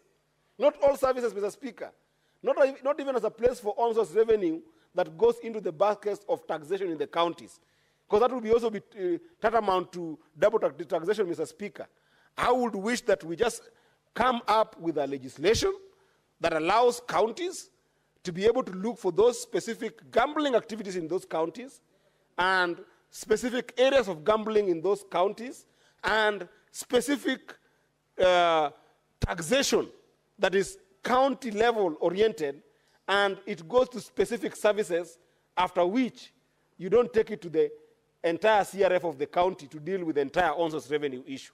But as a national law, Mr. Speaker, I can assure you, having looked at the impact of gambling in countries that have made strides, countries that have got both the fortitude, not just the mental fortitude, but social fortitude to be able to deal with the vices of gambling, like the United States, like the countries in Europe, like in China, Mr. Speaker, having looked at the infrastructure that they've put in place to ensure that gambling doesn't collapse their countries, Mr. Speaker, we cannot afford to see this bill pass this House. And Mr. Speaker, I will work very hard, and I know there are some senators here who are very, very, very solid in terms of championing for, being able to whip people around.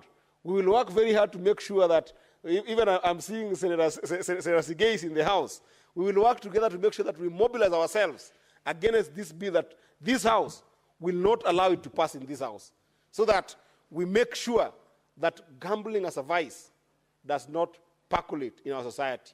Otherwise, Mr. Speaker, you will start seeing with, these Gen Zs that we are now seeing not having employment opportunities, Mr. Speaker, they will find themselves that gambling is the only option that they must go to, and they're going into that gambling without money in it. They don't have the money. They will start borrowing from Peter and Tom and John to go and gamble with that money, and then more frustration will come where they have failed. Because the truth also is, out of the people who gamble, Mr. Speaker, not 2% of people who enter any bid end up winning that bid that they have entered, Mr. Speaker. So it means that when you have got a swath of young people who don't have employment, a sort of young people who don't have economic opportunities, a sort of young people who don't have opportunity for income generation, you leave them into trouble, Mr. Speaker, by allowing them to have alternative as only gambling, Mr. Speaker. I strongly oppose this bill, and I hope that my fellow colleagues will join me in making sure that it doesn't pass this House. I thank you, Mr. Speaker. Thank you, Senator Eddy. Senator Crystal Asige, and I do apologize for the fault on your consul. We were not able to see your name. Thank you very much, Speaker. I appreciate that, and for the opportunity to speak briefly on the mediated version of the Gambling Control Bill. Speaker, first of all, this bill came through our committee, where I sit as the Vice Chair, which is the Labour Committee. And when we were considering this bill before it even went to mediation, Speaker, I, as a member of that committee, opposed a lot of the provisions that are in this bill. And also because the spirit of gambling, for me, Speaker, is not really a legislative endeavor. I feel, needs to be thought about more in a philosophical way. Speaker, across the world, you will see that, even this title, I find it to be a bit of a juxtaposed kind of a title, because it says gambling control. I don't believe that you can control gambling. And the world over, Speaker, you will see that there are countries who have either allowed gambling to happen or have completely refused for it to happen in their economies. But those who have tried a middle ground, like we are trying right now, have not been able to control gambling, as it implies in this title of the bill. Speaker, I think that we need to remember that prevention is better than cure. And a lot of the time, I have seen in this House, as well as our twin House in the National Assembly, look at problems in our society as something that can be legislated in black and white. But unfortunately, there are a lot of gray areas when it comes to gambling. I like what the previous speaker has said, which is that gambling follows vices. And I believe, Speaker, that that is the case for us here in Kenya. Because if you look at any reports or any pieces of data or research, which I have, because I have interacted with this bill before in our committee, you will see that gambling follows quite specific vices in this country. Gambling is always targeted to vices such as abuse of alcohol and drugs. Gambling will target those who have vices around addiction of some kind. Of course, sports, Speaker. It also follows vices such as pornography, which nobody has spoken about here, or I haven't heard anyone speaking about the same. This is what gambling companies will always target, especially those who are online. They will target people who are into entertainment or sports. They will target those who are into drugs and alcohol. They will target those with any kind of addiction, mental health as well has been spoken about here, and they will target those who watch and enjoy porn. Mr. Speaker, there are reports as well that we saw when we were looking into this bill in our Labour Committee, which show that in Kenya, some of the highest usage of the internet lie in those very topics I have just mentioned. It's the top 10. In the top 10 are entertainment, sports, shopping, but in the top 3 is pornography. And Mr. Speaker, if we don't address these issues, the vices themselves, then we will never be able to control gambling. That is my fear, Speaker. And recently, in the last few months in this House, as I said, we keep legislating things that are the symptoms and not the actual core root of an issue. Recently, Speaker, we were trying to legislate around fundraising in churches and the like. And there are members in this House who actually said and opposed that bill because they said, how can you tax or try to regulate fundraising without looking at the reason why Kenyans feel like fundraising is their only hope to get through their problems? When somebody fundraises for a sick relative, we must not regulate the fundraising. We must ask, why does this person feel like the health system has failed them? When somebody is trying to fundraise, for example, for education or taking someone to university, you must not regulate that, but you must ask, why is this person feeling that the education system has failed them, and that's why they have to look into their family and friends and community to raise funds for education. Same principle for me, Speaker, lies here. Why are we trying to regulate gambling and try to put heavy restrictions or legislation on top of this issue rather than actually dealing with the root cause of why people are privy or prey or run prey to gambling, which is the things that I've mentioned before? I think those are the issues that we need to really sit and think about, not just as legislators, but as thinkers, Mr. Speaker, because that's why we are here. We are apparently the most brilliant minds in the country, and that's why we have been put here to represent our people. And if we cannot sit and think about the root cause of our issues as a country, rather than always treating the symptoms and slapping a piece of legislation on top of it, then we will never, ever control anything. Nonetheless, gambling is my opinion, Speaker. And even if we go ahead Senator Mungatana, Cherargei, and AD, please consult in low tones so that we can hear Senator Crystal. Proceed. Thank you for protecting me from the members who are consulting. This is a very emotive subject, and I'm sure that they are busy discussing my submission as I speak. Thank you very much, Speaker. I want to just underscore and re-emphasize that we need to think about the root cause, curing that, or preventing the root cause, rather than thinking about how to cure it with a piece of paper and regulations. Speaker, even as a creative, let me speak from the perspective of a creative, we recently, in the last financial bill of last year that was thwarted by protests across the country, Speaker, there was a provision or a proposal to start taxing creatives, the creative industry. And creatives came out in large numbers to say, how can you tax us or regulate us when you haven't created an environment for us to even thrive in the first place? What are you going to tax out of us? Creatives said. And Speaker, that same idea, I will take it not literally, but there are similarities from that to this, which is, why would you want to tax a base of people who clearly are showing symptoms of issues that we have not solved as society? Rather than solving them, we are punishing them for being unemployed, for being addicted to alcohol or drugs or pornography, whatever the case might be, when we haven't actually sat down as thinkers and the most brilliant minds in the country and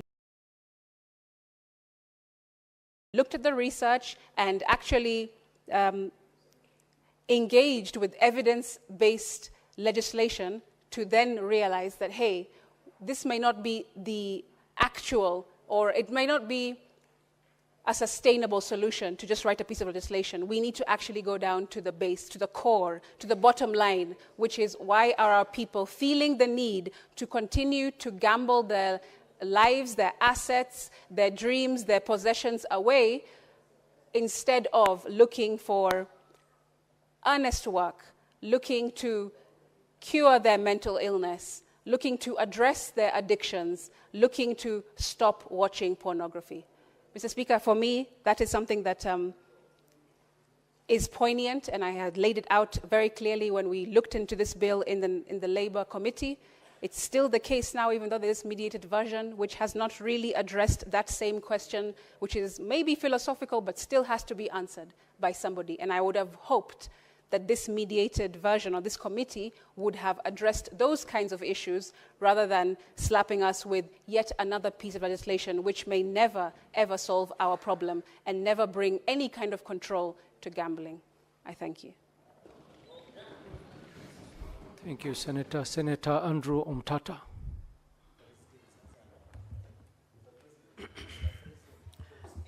I'll be very brief and presidential.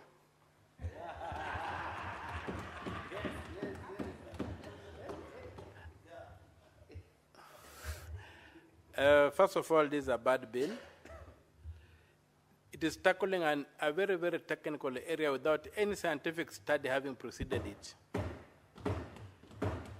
And that is where the problem is. The root cause of gambling is a misconception that it's a shortcut, it is a shortcut to making wealth. There's a shortcut to creating wealth. And in a country like Kenya now, where there is to make a shilling has become very difficult, you can see the way that this thing has mushroomed across, and maybe we may need to withdraw this bill, have a proper study on what is driving this issue, and then come up with scientific solutions. When I look through this bill, I don't see anything that is scientific about it, and I don't see any solution proffered. Yes, there's need for regulation, but by doing what? There's need for education, but by doing what? There's need for so many interventions, but by doing what? So I think, Mr. Speaker, this bill, though a good idea, but it's not being done well. And as a student of St. Thomas Aquinas, yes, my position is that if something is worth doing, it's worth doing well. This bill is badly done, though we need an intervention in the problems facing us with gambling, but this bill is not the solution.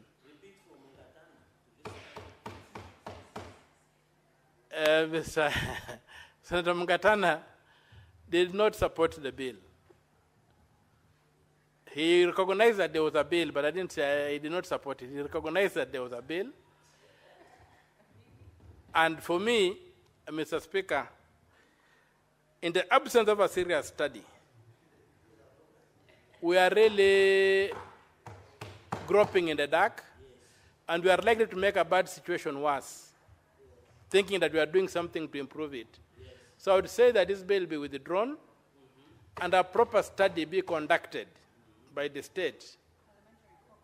Then, from that study, the state can bring us a bill that can address the issues in the industry.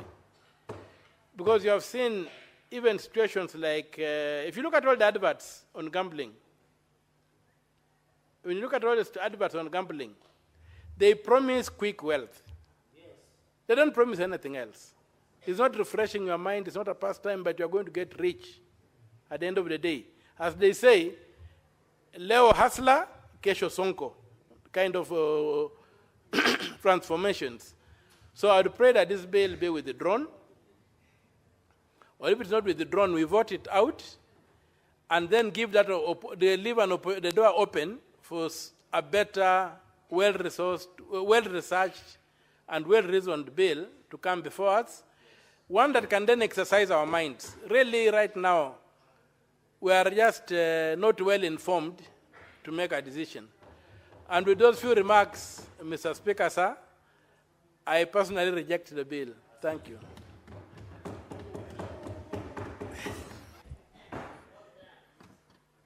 Honorable Senators, there being no other senators wishing to contribute, I call the mover to reply.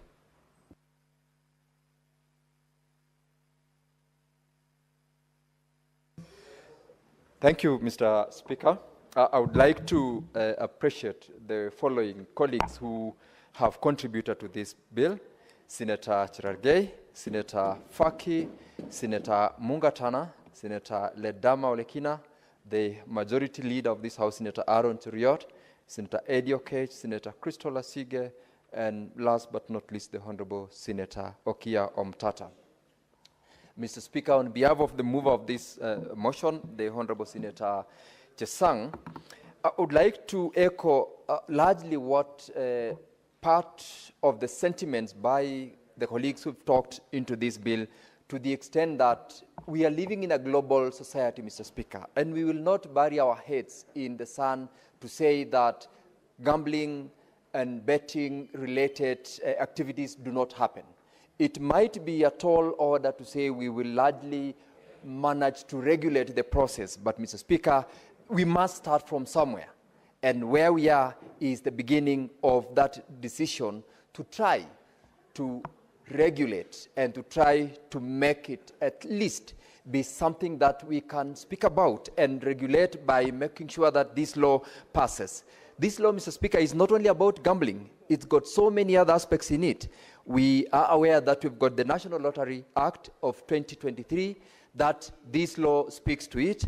We've got so many other regulations. And what the amended version of this, or rather mediated version of this law, Mr. Speaker, is trying to achieve is to enhance.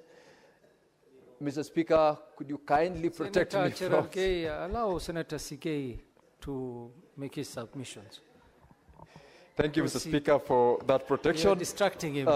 What I wanted to say, Mr. Speaker, is that what we are desiring to do in this mediated version of the bill is to ensure that we strengthen the penalties that are going to be meted upon those who, for instance, participate or be involved in activities gambling without the license. For example, Mr. Speaker, we have in the mediated version of the bill enhanced the penalty in form of penalties or fine that one can be imposed to over 3 million Kenya shillings and 5 million Kenya shillings, which is an improvement from what previously existed, because without any fine or any penalty, of course, Mr. Speaker, no one will see any reason to be deterred from conducting activities gambling without the license. Mr. Speaker, earlier on, the Honorable Senator Cherargei, which is what I wanted to inform him, and I'd like to take the opportunity to correct the misrepresentation that the particular timelines within which not timeline, sorry, but the amount that one can bet on is not 1 shilling. In fact, the committee, Mr. Speaker, enhanced the amount to Kenya shillings 20 as a means of ensuring that whoever participates in gambling must be someone who would obviously be someone of age, because if you reduce it to Kenya shillings 1, every other person, including young children, can access that amount and can gamble with it. And, Mr. Speaker, in terms of the timelines that the bill provides for advertisements by the media houses, the watershed moments is, Mr. Speaker, between 10 p.m. in the night and 5 a.m. That serves the purpose that the Honorable Senator Cherargei and the rest of my colleagues who said that we regulate, because if we don't do it, it's still going on, and we are living in a global society, Mr. Speaker, where although we would want to discourage as much as possible our young ones because of mental effects of gambling and also the consequences that comes with it, we cannot run away from the fact that this is a global thing that other regimes have attempted to regulate but have not been able to. This is an opportunity that we've gotten, and although we have not been able to ensure that we get to the right situation which members would have desired in terms of regulation, it is an attempt that going forward we have enacted a law that will give us a platform either to continuously improve that law so that we, at the end of the day, are able to speak to a regulated activity, which in this case will enhance also the support that we are saying, discourage Kenyans, discourage everyone else from undertaking such vices. But for those who have already been put into this, not necessarily residents within Kenya, but those who are outside, but online, and they are Kenyans whom we must also speak to, we are able to support them in a manner that this law is trying to do. We are legislating for posterity, Mr. Speaker. We are not legislating merely because we've got to do it, such that even if we are not supporting gambling, there must be a law in place. And that is exactly what we are saying. Notwithstanding our differences, our challenges with this particular activity, we must have a law in place. And so, even as I reply, I want to urge the honorable members of this House to support it. And for those improvements that we are saying we need to make, it gives us a room to amend the law. And in the process of amending the law, we also go beyond the law itself and create an environment that will help Kenyans, those who are gambling, those who've been addicted, those who've been affected by gambling activities, to also get an opportunity to undertake an understanding of how else can they exit the vice, rather than just saying, we do not want it, we do not want the law, yet the law, or rather gambling in itself is existing, it's cutting across, and it cannot be ignored. And that is why I want to encourage members to support. And Mr. Speaker, I wish to support, and pursuant to the provisions of Standing Order 6063, I request to defer putting of the question to a later date. Mr. Speaker, I thank you. Thank you, Senator. Putting of the question has been deferred. Honorable Senators, looking at the order paper, we will have to defer order number 10, 11, 12, 13, 14, 15, 16, and 17. Clerk, call the next order.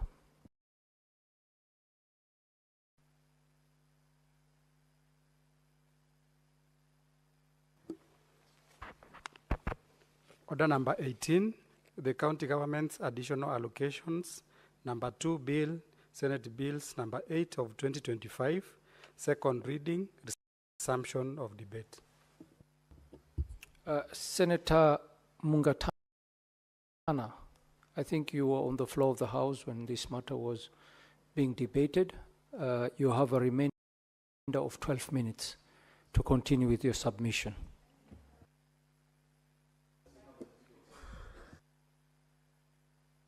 I think Senator Sige is saying something. Okay. Okay.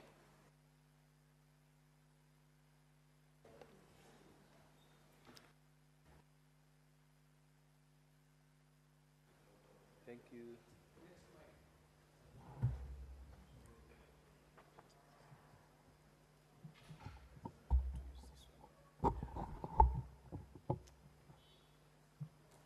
To use this one.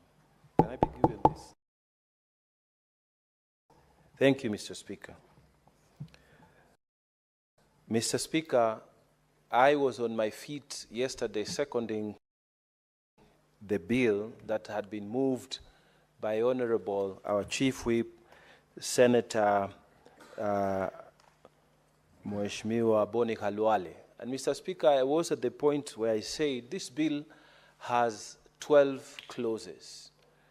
And the last clause talks about criminalization of financial misconduct.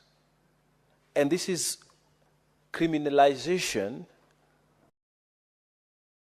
of those officers who are told, Senate has given this schedule, and you are supposed to abide by this schedule, so that the counties can get the money on time. and they don't do it, and they don't have any consequences. Mr. Speaker, I was saying, as I second this bill, that it is my hope and sincere hope that in this financial year that we are starting, when these violations are gross, then the responsible officers who delay the funding of counties, Mr. Speaker, who refuse to follow what the Senate has said as far as funding of county timeously is concerned, there will be criminal consequences for them as envisaged in this county government additional allocation bill that we are passing today. Mr. Speaker, those who are listening to me, they must know that in the Senate, we provide three main ways in which we fund county government activities. The first one is the equitable fund, the equitable share that comes to them. The second one is the equalization fund that we have passed, and we were debating it here yesterday, and we're waiting to vote on it. And this is the third one, where we pass the county government's additional allocations that are supposed to go to the county government. Mr. Speaker, in these additional allocations, we have two main categories. The first is the unconditional additional allocation.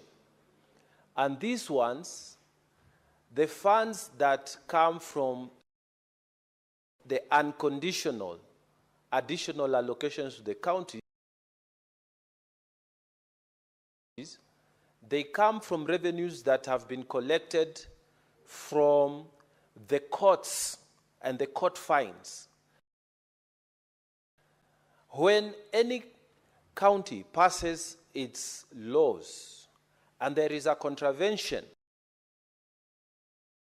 of those laws, the counties are supposed to put fines on those people who contravene their laws so that they can generate wealth. This money is collected and is put together, and when we pass here, every county is given its share. So I needed to say this very quickly, that counties that have not developed their own version of city courts, because like here in Nairobi, we have what we call city court. In the city court, when you are found by the county askaris that you haven't paid your licenses and all that, they will take you and fine you there, and you pay so that the county government then creates a source of fund. I'm saying this to all Kenyans and to all county governments.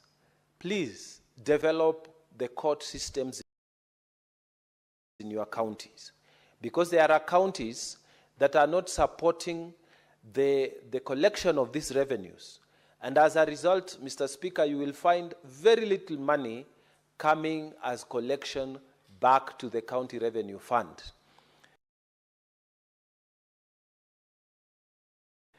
Mr. Speaker, the other issue that is under this, that is the unconditional allocation of funds from this bill. This one comes from the 20% revenues of the royalties that have been collected across the country. Mr. Speaker, we want, and I want to use this opportunity to request that all the counties that have minerals and other resources that come from the ground, which can be mined. We are asking the minister in charge of this, the Honorable Hassan Ali Joho, to do what he can within his powers to make sure that these resources are developed. And I'm saying this, Mr. Speaker, because in Tana River County, for example, when the minister took over, he said that the gypsum mining in that county is not controlled, and he suspended everything. And Mr. Speaker, what that means is that there's no gypsum mining activities going on. Now, if the minister does not create a framework in which that mining can go on, then it means the royalties that we are expecting to get from this unconditional remittance of funds back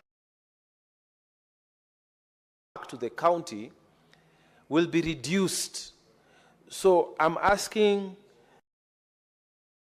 through this platform that you create the regulatory framework and help the people of Tana River to get back to that resource exploitation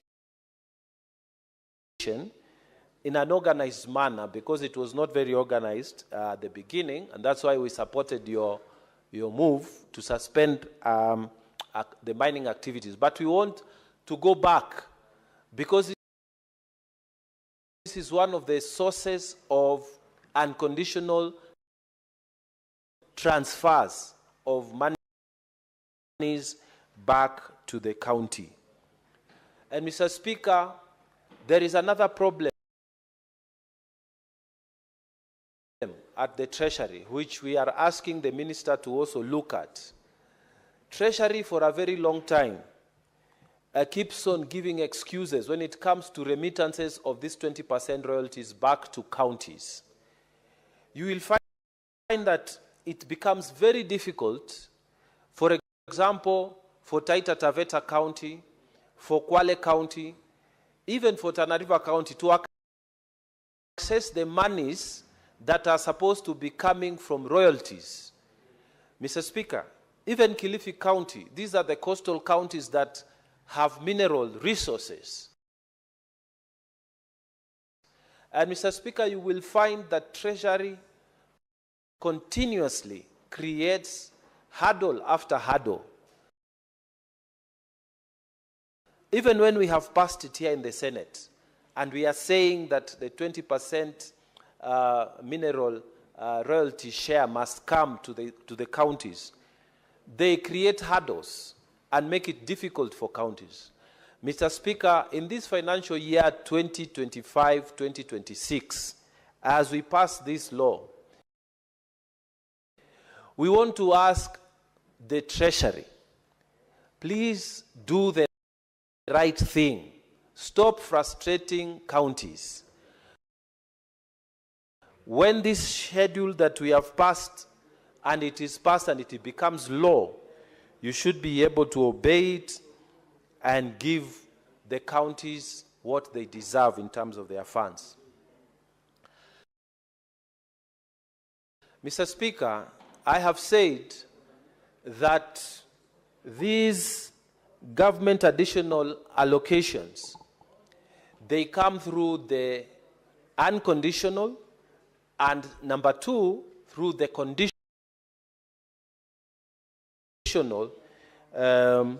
grants that are supposed to come to the counties. Mr. Speaker, the conditional allocations that come to the counties are in two portions. The first portion is the conditional allocations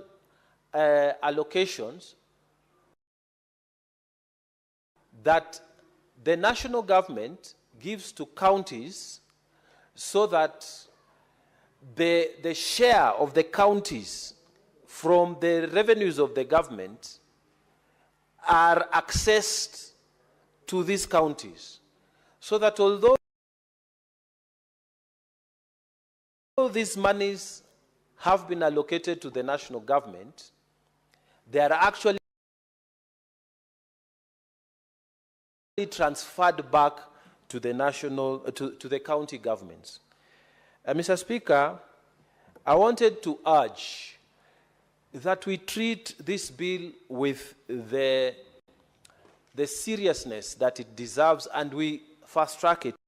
Why I say this is because the national government will not release the monies to the counties that belong to money that was sent for doctors.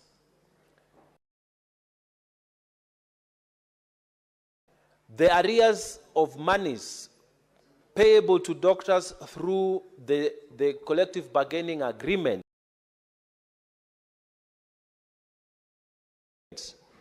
those who have not been paid, it is contained in this bill. That's why we need to hurry up and pass it.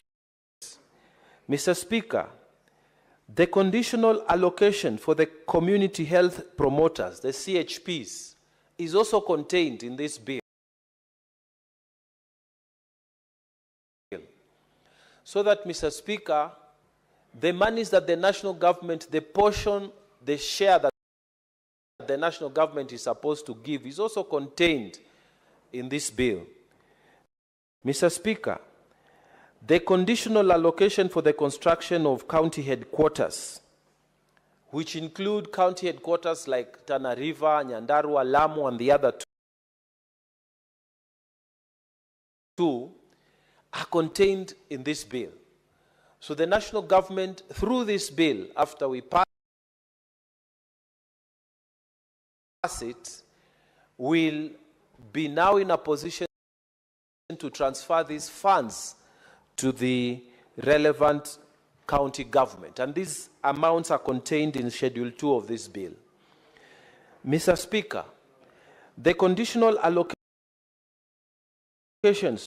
to the county aggregated and industrial park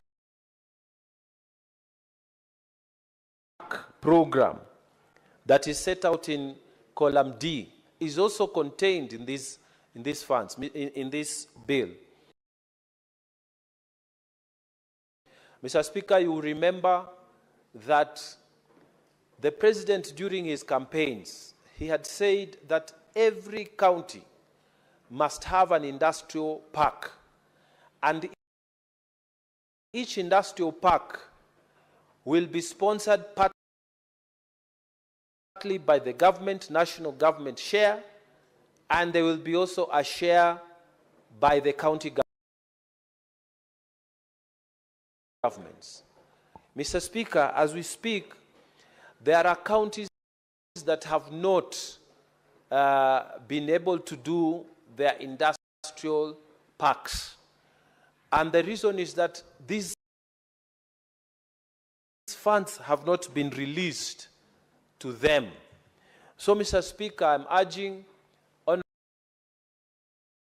honorable members and colleagues here that we do what we can to vote this bill as fast as we can, so that these funds, these conditional grants from the national government, especially to counties like ourselves, where we are supposed to get the headquarters, and other counties, that these monies will be fast-tracked, the national government will be able to release these funds, and they will be able to be utilized by county governments. Mr. Speaker, as I take my seat, I urge colleagues that when it comes to these funds, our county governments are waiting for them. We should do everything possible to pass this, as we put a caution on our governors across the country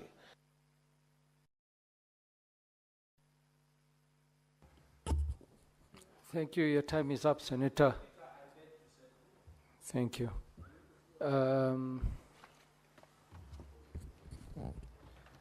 Honorable Senators,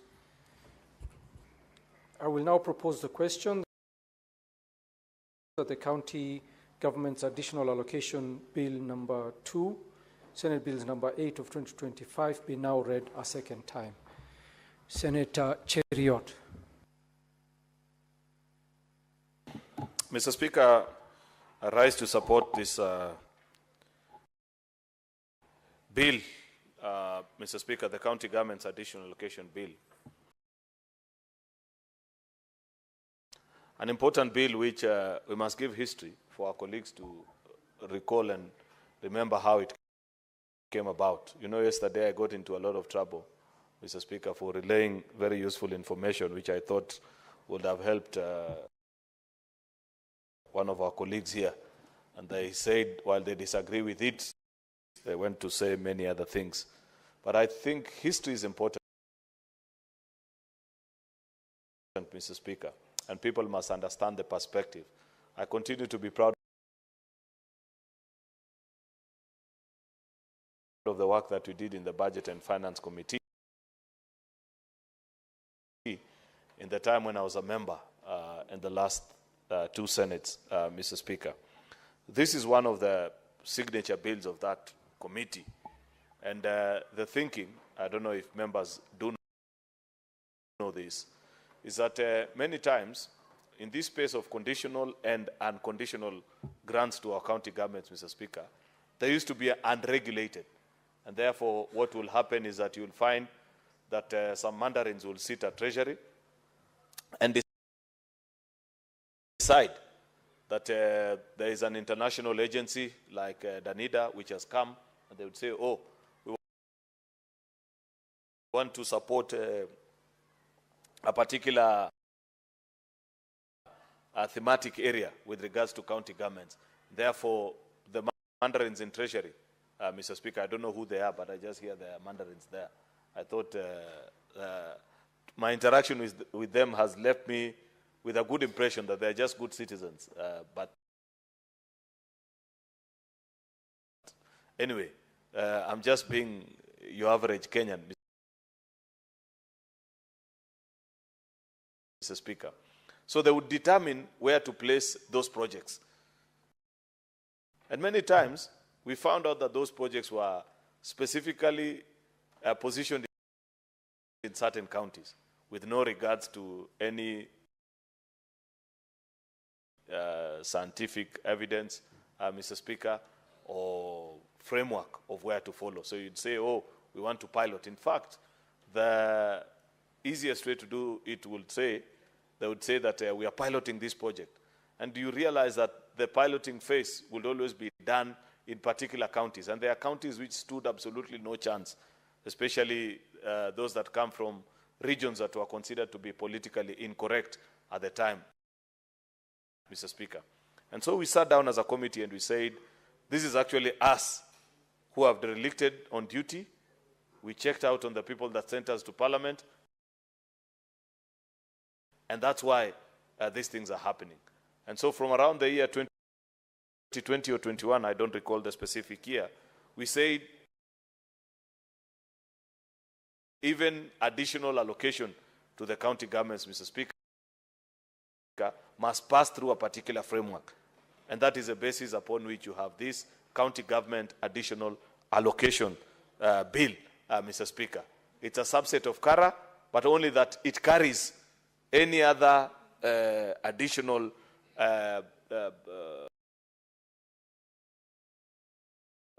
resources that are going to our county governments, Mr. Speaker, and the justification being provided therein, so that you are able to read and understand, Mr. Speaker, and appreciate that this is the amount, this is why this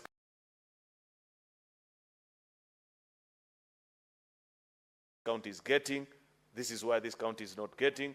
Like Senator Mungatana, who seconded this bill, mentioned, for example, if there is no mineral activity of note in your county, then you don't expect to benefit anything from the I think in this year's additional allocation, Mr. Speaker, is for mineral rights, actually, Mr. Speaker, is 2.93 billion. And this is money that has accrued from 2016. You know, sometimes I get surprised, Senator Mungatana. People tell us, oh, this administration doesn't care for devolution. If those that were there previously cared for devolution, why did money from the mineral rights stay in the coffers of the National Treasury from 2016 up to date? Senator Mungatana, why is it that it is only in this financial year that we are eventually saying what doesn't belong to the national government, send it to the counties? And additionally, many other funds that are listed. This is part of the 20% share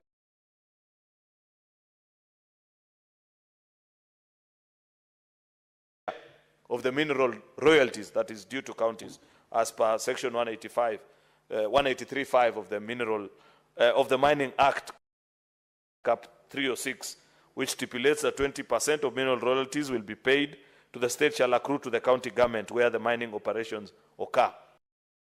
And it should be of interest to you, Senator Mungatana, I think even Senator Umtata, even Cherargei, Senator, there is significant mining activity in your county. It is important that we put proper framework for that particular space. There's a lot of artisanal mining activities across the western belt. If you overfly Busia, Vigori, Siaya, Kisumu, you'll see some round holes with water filled inside. Then some young men will be running around there with sacks, trying to shake them the whole day and saying that eventually they will get some piece of gold. As leaders, we ought to be concerned and say we cannot allow our people to live like this 60 years after independence. And I appreciate Senator Boni Halwale doesn't mention this. Nowadays, he has conveniently forgotten, and he's not here.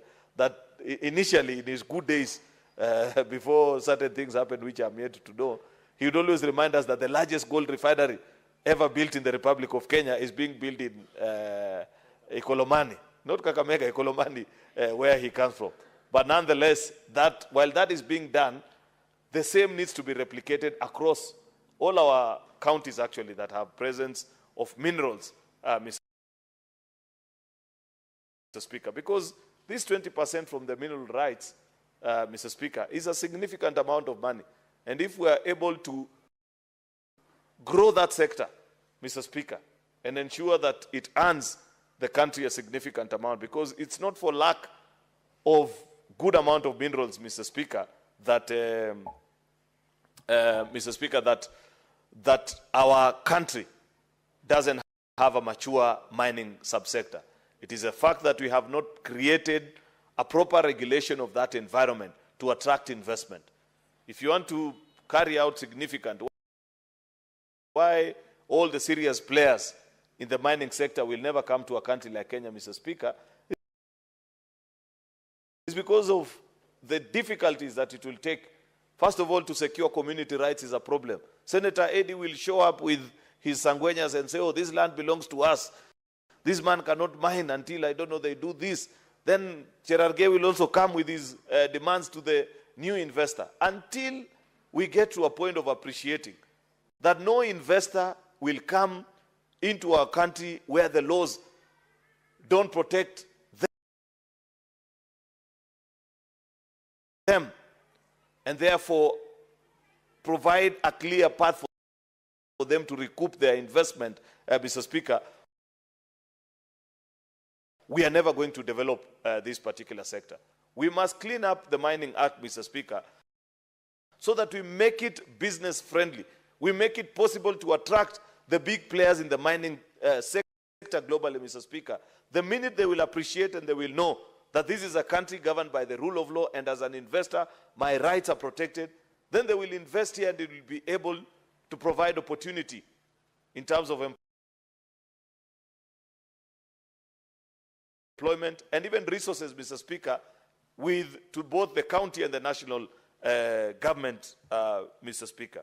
I was just speaking about that 20% share of the mineral rights because it's part and parcel of what our counties are benefiting from. It's only a paltry 2.9 billion shillings, Mr. Speaker. And like I've mentioned, this is a crude amount for a significant number of years, which tells you that if you want to know how much was paid as mineral royalties for the last, I don't know how many number of years, you just need to multiply that figure by 5 times. It gives you almost 15 billion shillings. I believe strongly that the country can earn upwards, perhaps even 10 times of that particular figure. And that is a challenge that we must pose to the new leadership at the helm of the Ministry of Mining. The Cabinet Secretary must give us a roadmap. You heard what Senator Mungatana said about gypsum, Mr. Speaker. That is actually driving up the cost of cement, because now people, the minute we banned the mining of gypsum locally, Mr. Speaker, people have to import from countries as far as Tanzania.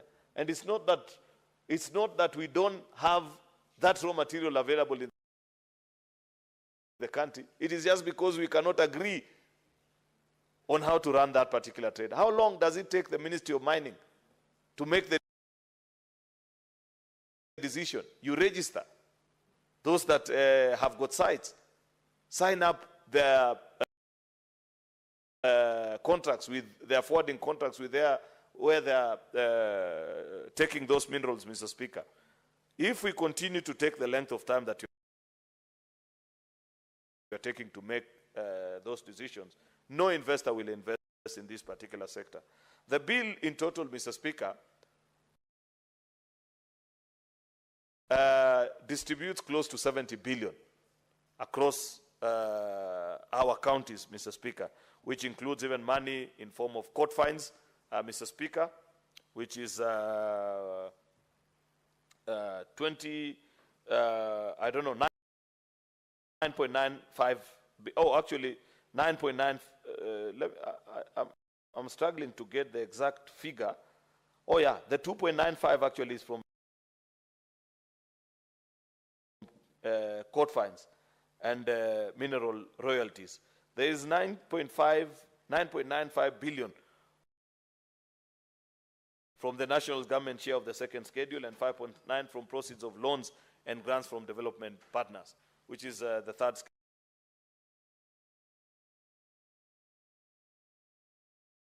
schedule. All these things that are listed, and you know them. There are quite a number of them, and I have always questioned, why do these loans and grants, Mr. Speaker, take the form and shape that they take?